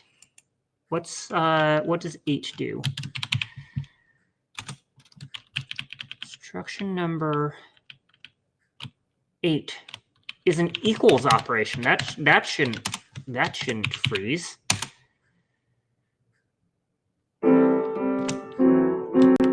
Yeah, that's weird.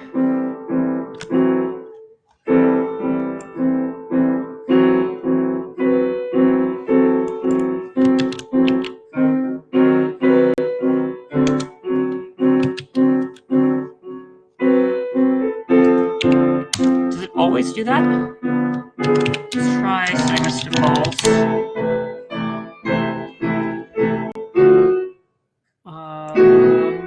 Okay, that does terminate. It just took a while to spool up all that output. Okay.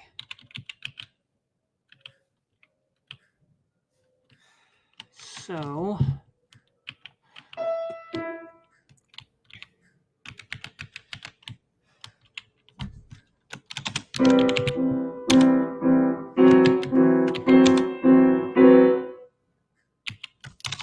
that works. We just have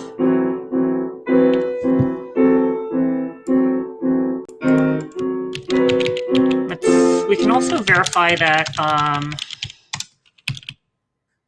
let's verify that this actually works. Values. Let's try that.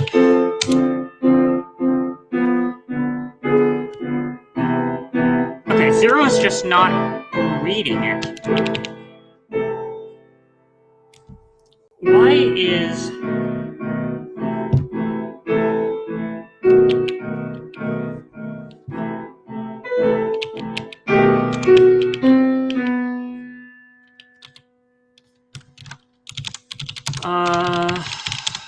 why is this not... Okay, first of all, this should be a more reasonable number. Secondly,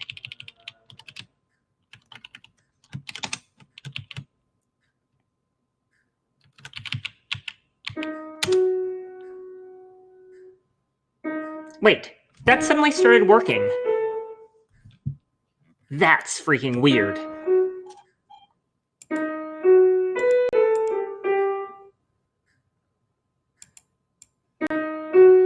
This is freaking weird. Okay.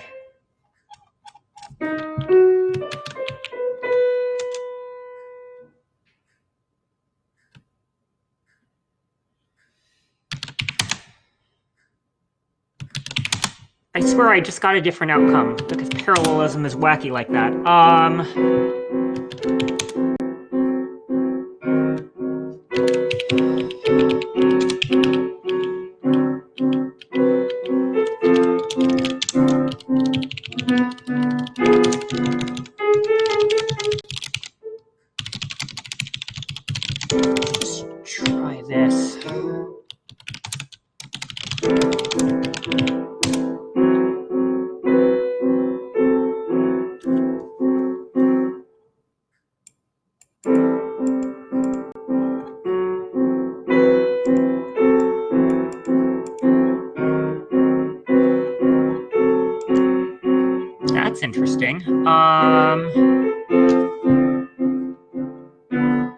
Now we get a lot further.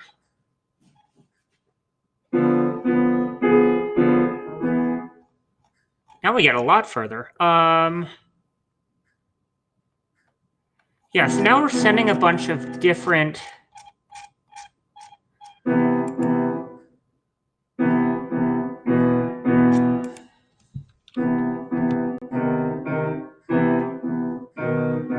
Yeah, okay, so it successfully receives this value, then it receives the second value. That's correct.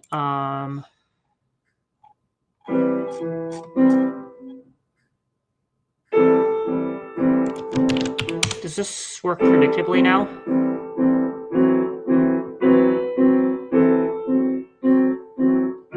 No, it's still not predictable.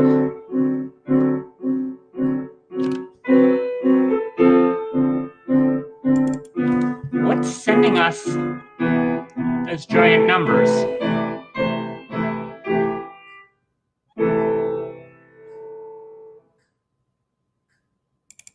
Where are these numbers coming from?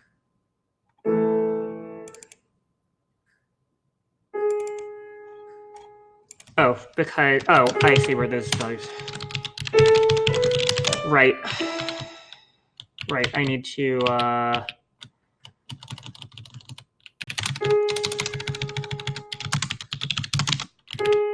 That's my bad there. Okay.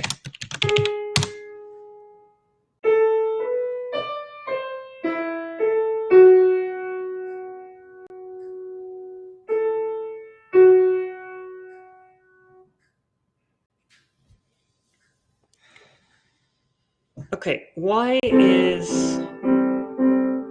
Okay, now 1 is failing to process its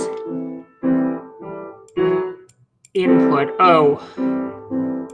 Wait, it still has things on its queue. Why is 1 not getting the signal that it needs to?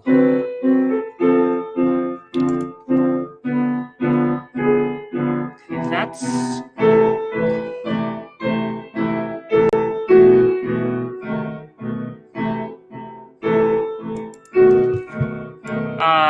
That's wrong. This is wrong. And this is wrong in that it's incorrectly detecting an idle state and then sending the wrong value. It should be sending this value after it's actually done doing work.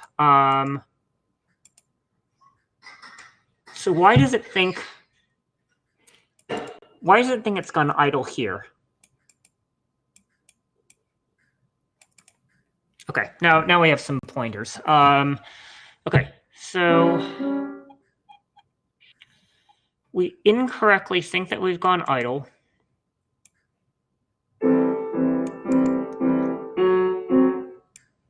Okay, so 1, 1.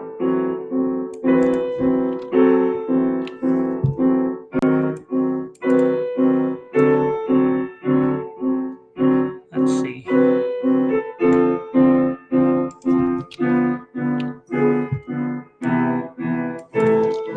You know what? I really need this to be different.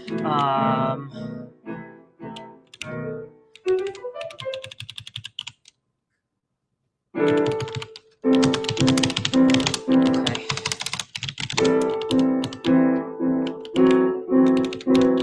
Let's try this.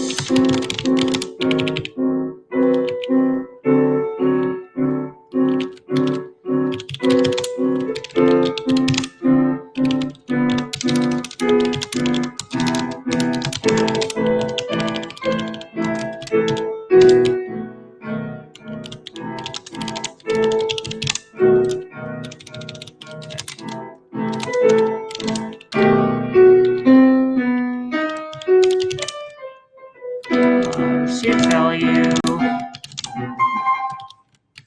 Okay. Oops, that's not correct there. Okay.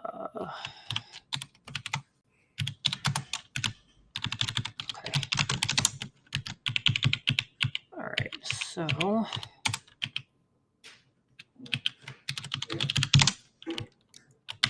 let's trace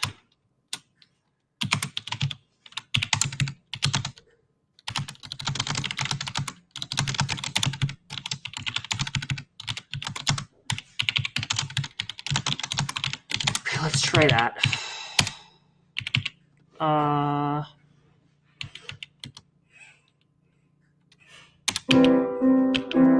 Process internal. Let's try that. Just format everything. Make sure that it all parses. Okay.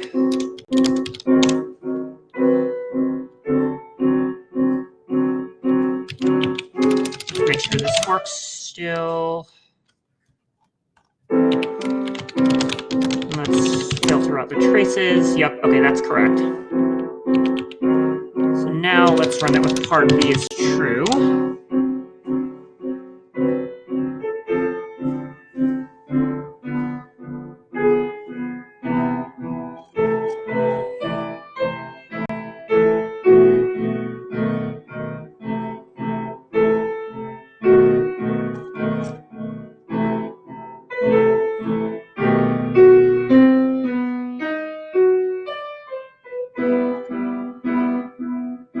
That's interesting. Why is it executing a 3 and then stopping? It shouldn't have stopped there.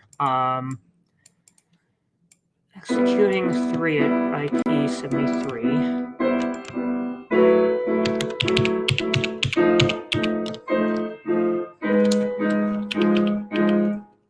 So opcode 3 is here, and we're back to square 0 where we were saying like, hey, this is non-blocking. Like this should definitely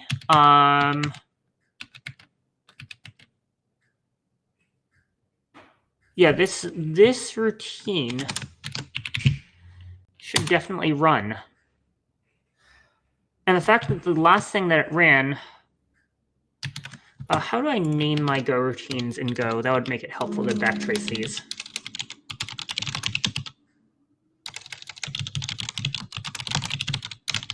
How do I assign the...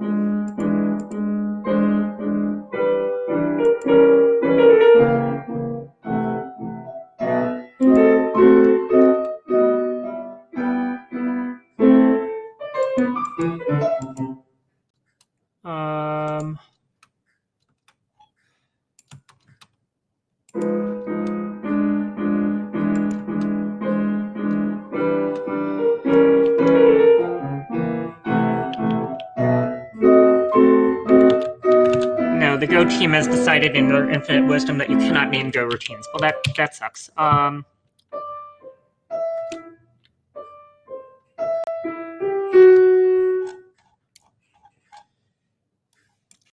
Right, so this blocks on trace 1 is executing.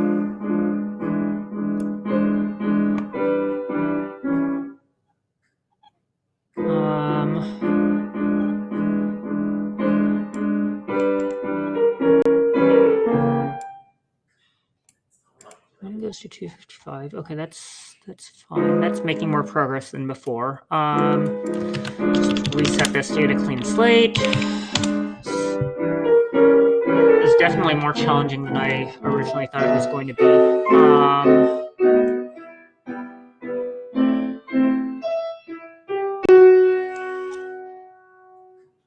Okay, so this definitely writes a new value now.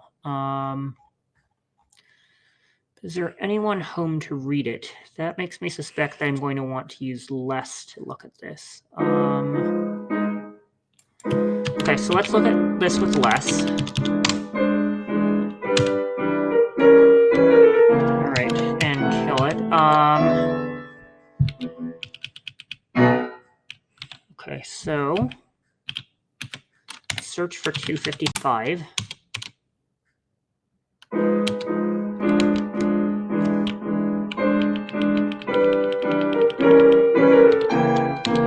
So we've got a couple of different values being output here.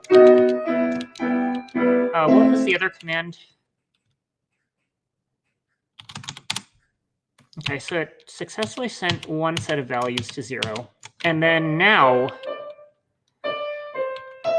we're making progress, but we're failing to detect that we're actually stalled. Why are we failing to detect that we're actually stalled? Oh no. It's pretty painfully annoying. There I was, assuming that I could breeze through days 23 and 24 in one session. Clearly that is not going to be the case. Okay, but these are not actually initially deadlocked, right? Yeah, because I'm outputting. And eventually they stall in deadlock, but where do they stall in deadlock? That's an interesting question. So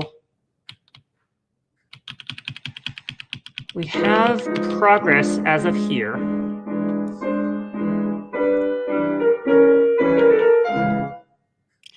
So I believe the instruction number 9 is an output instruction, if I remember correctly.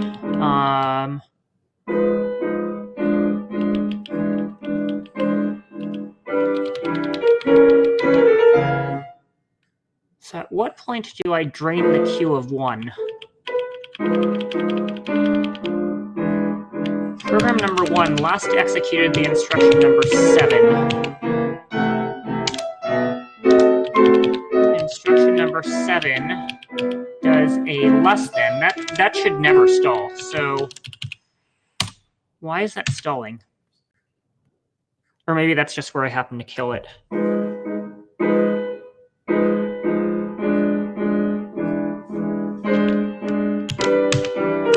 Yeah, okay, so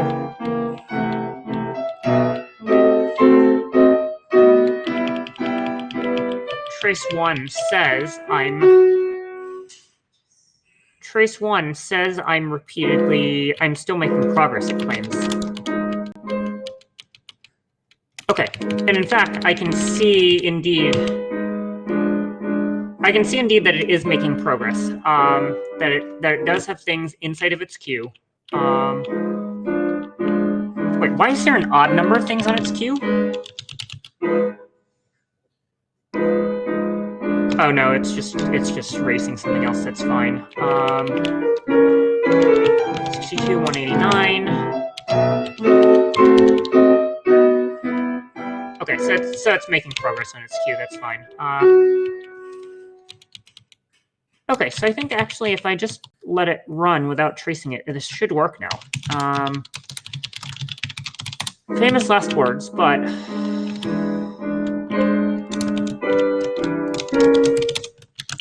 let's run this now.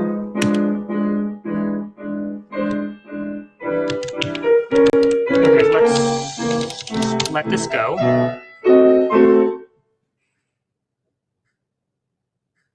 Maybe this is just an issue where my encode interpreter is not fast enough, and that's why... No, that cannot be. My encode interpreter is plenty fast.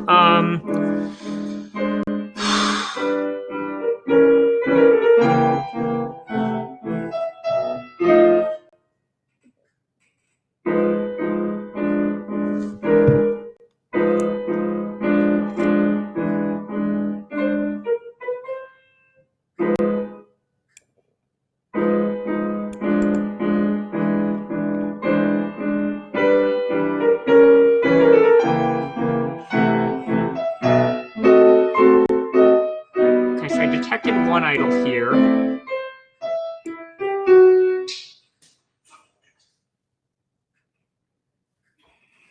What's going on here? Oh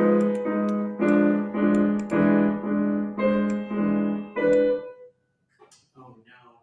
Wait. Oh shit.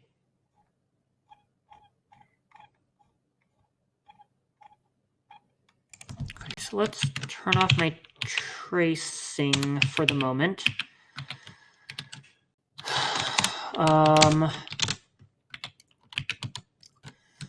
Let's turn off the tracing. And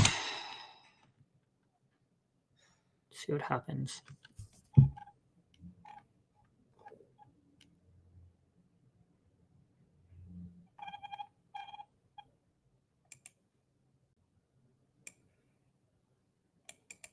Now it's incorrectly detecting idle.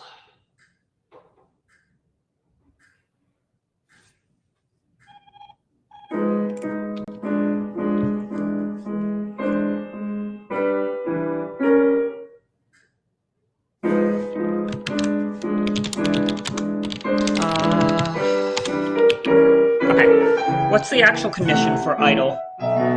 The condition for idle is if I have nothing in my queue and I go to read again twice. I have nothing in my queue and I go to read twice, and that should do it.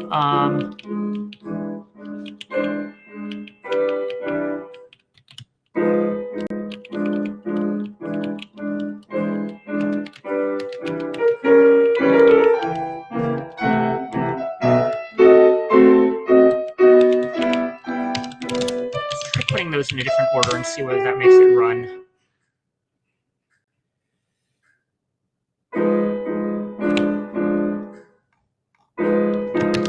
First of all, does this still work? Yes, it does. Okay. Oh, I'm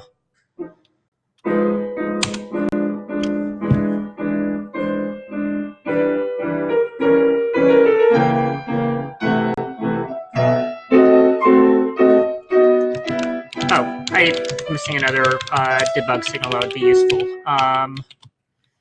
The other debug signal that would be super useful is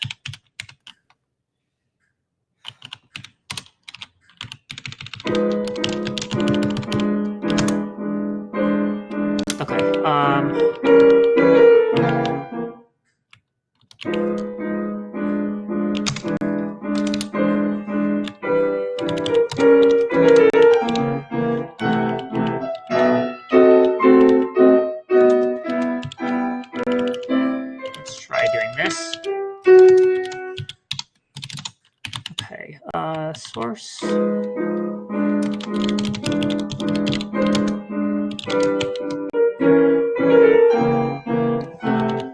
Let's separate this out. Okay.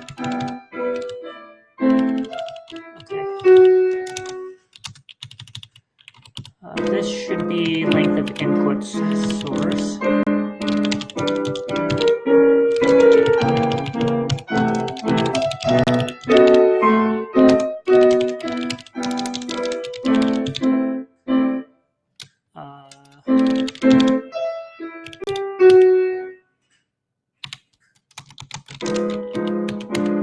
Okay, that should do it.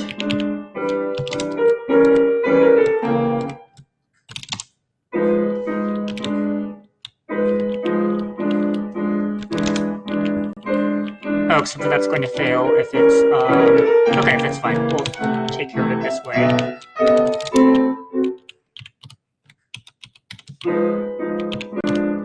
Alright. If that's 255, then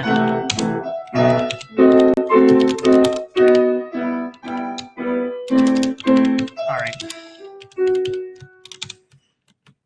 Should do it. Where do I have a syntax error? Line 64. Oh. Length of inputs of source. Oh, that's missing a comma. There we go. Let's write that onto a new line here. To make it easier to read. Alright, let's try that.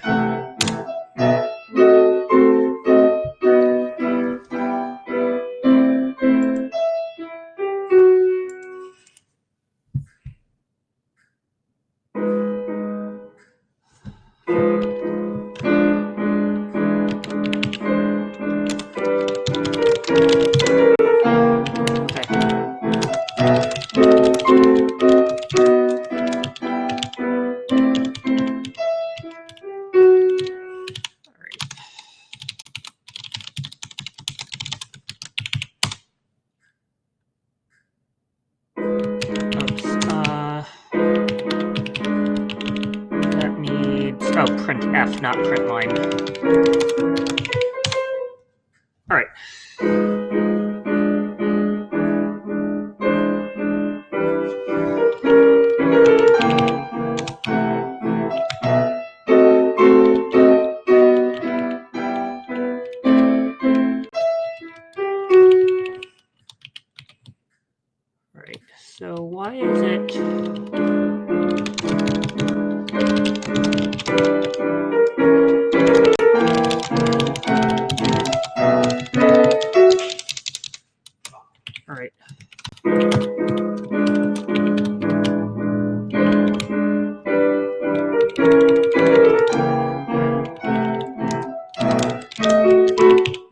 determine whether we're actually consuming them now. Ah!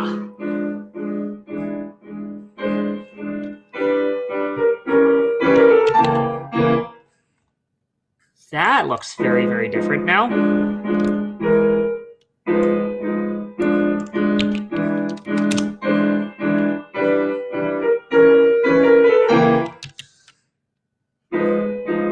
That feels very, very different. Okay, let's pipe that to a buffer so I can look at it.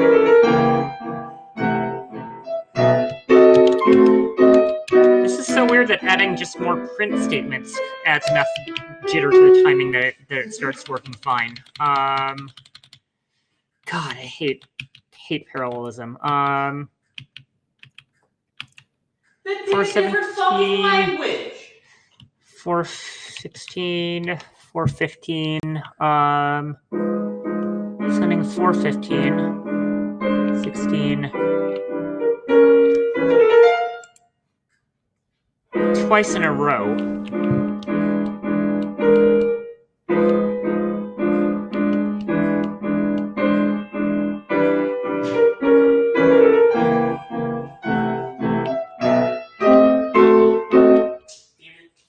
I'm idly curious whether this is the answer. I don't think it is, but it's going to be interesting to find out.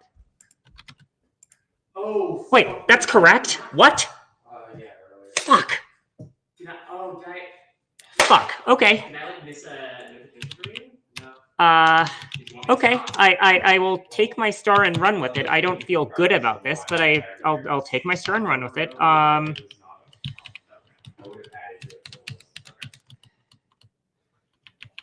Yeah, I will. I am going to take that star and run with it. This does not feel right, but I got something working, and I feel shitty about it. But okay, fine.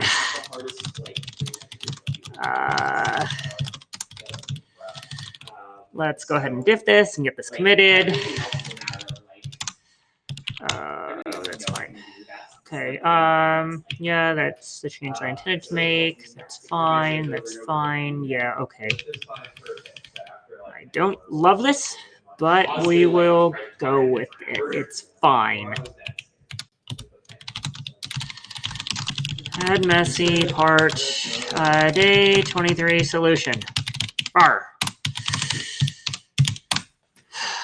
1 second, let me, yeah, okay, good. Not that you can do anything with my passcode anyway, because this is a YubiKey, but okay, cool. I'm going to take a break. It's been 2.5 hours and I cannot code anymore, so I'll see you folks later.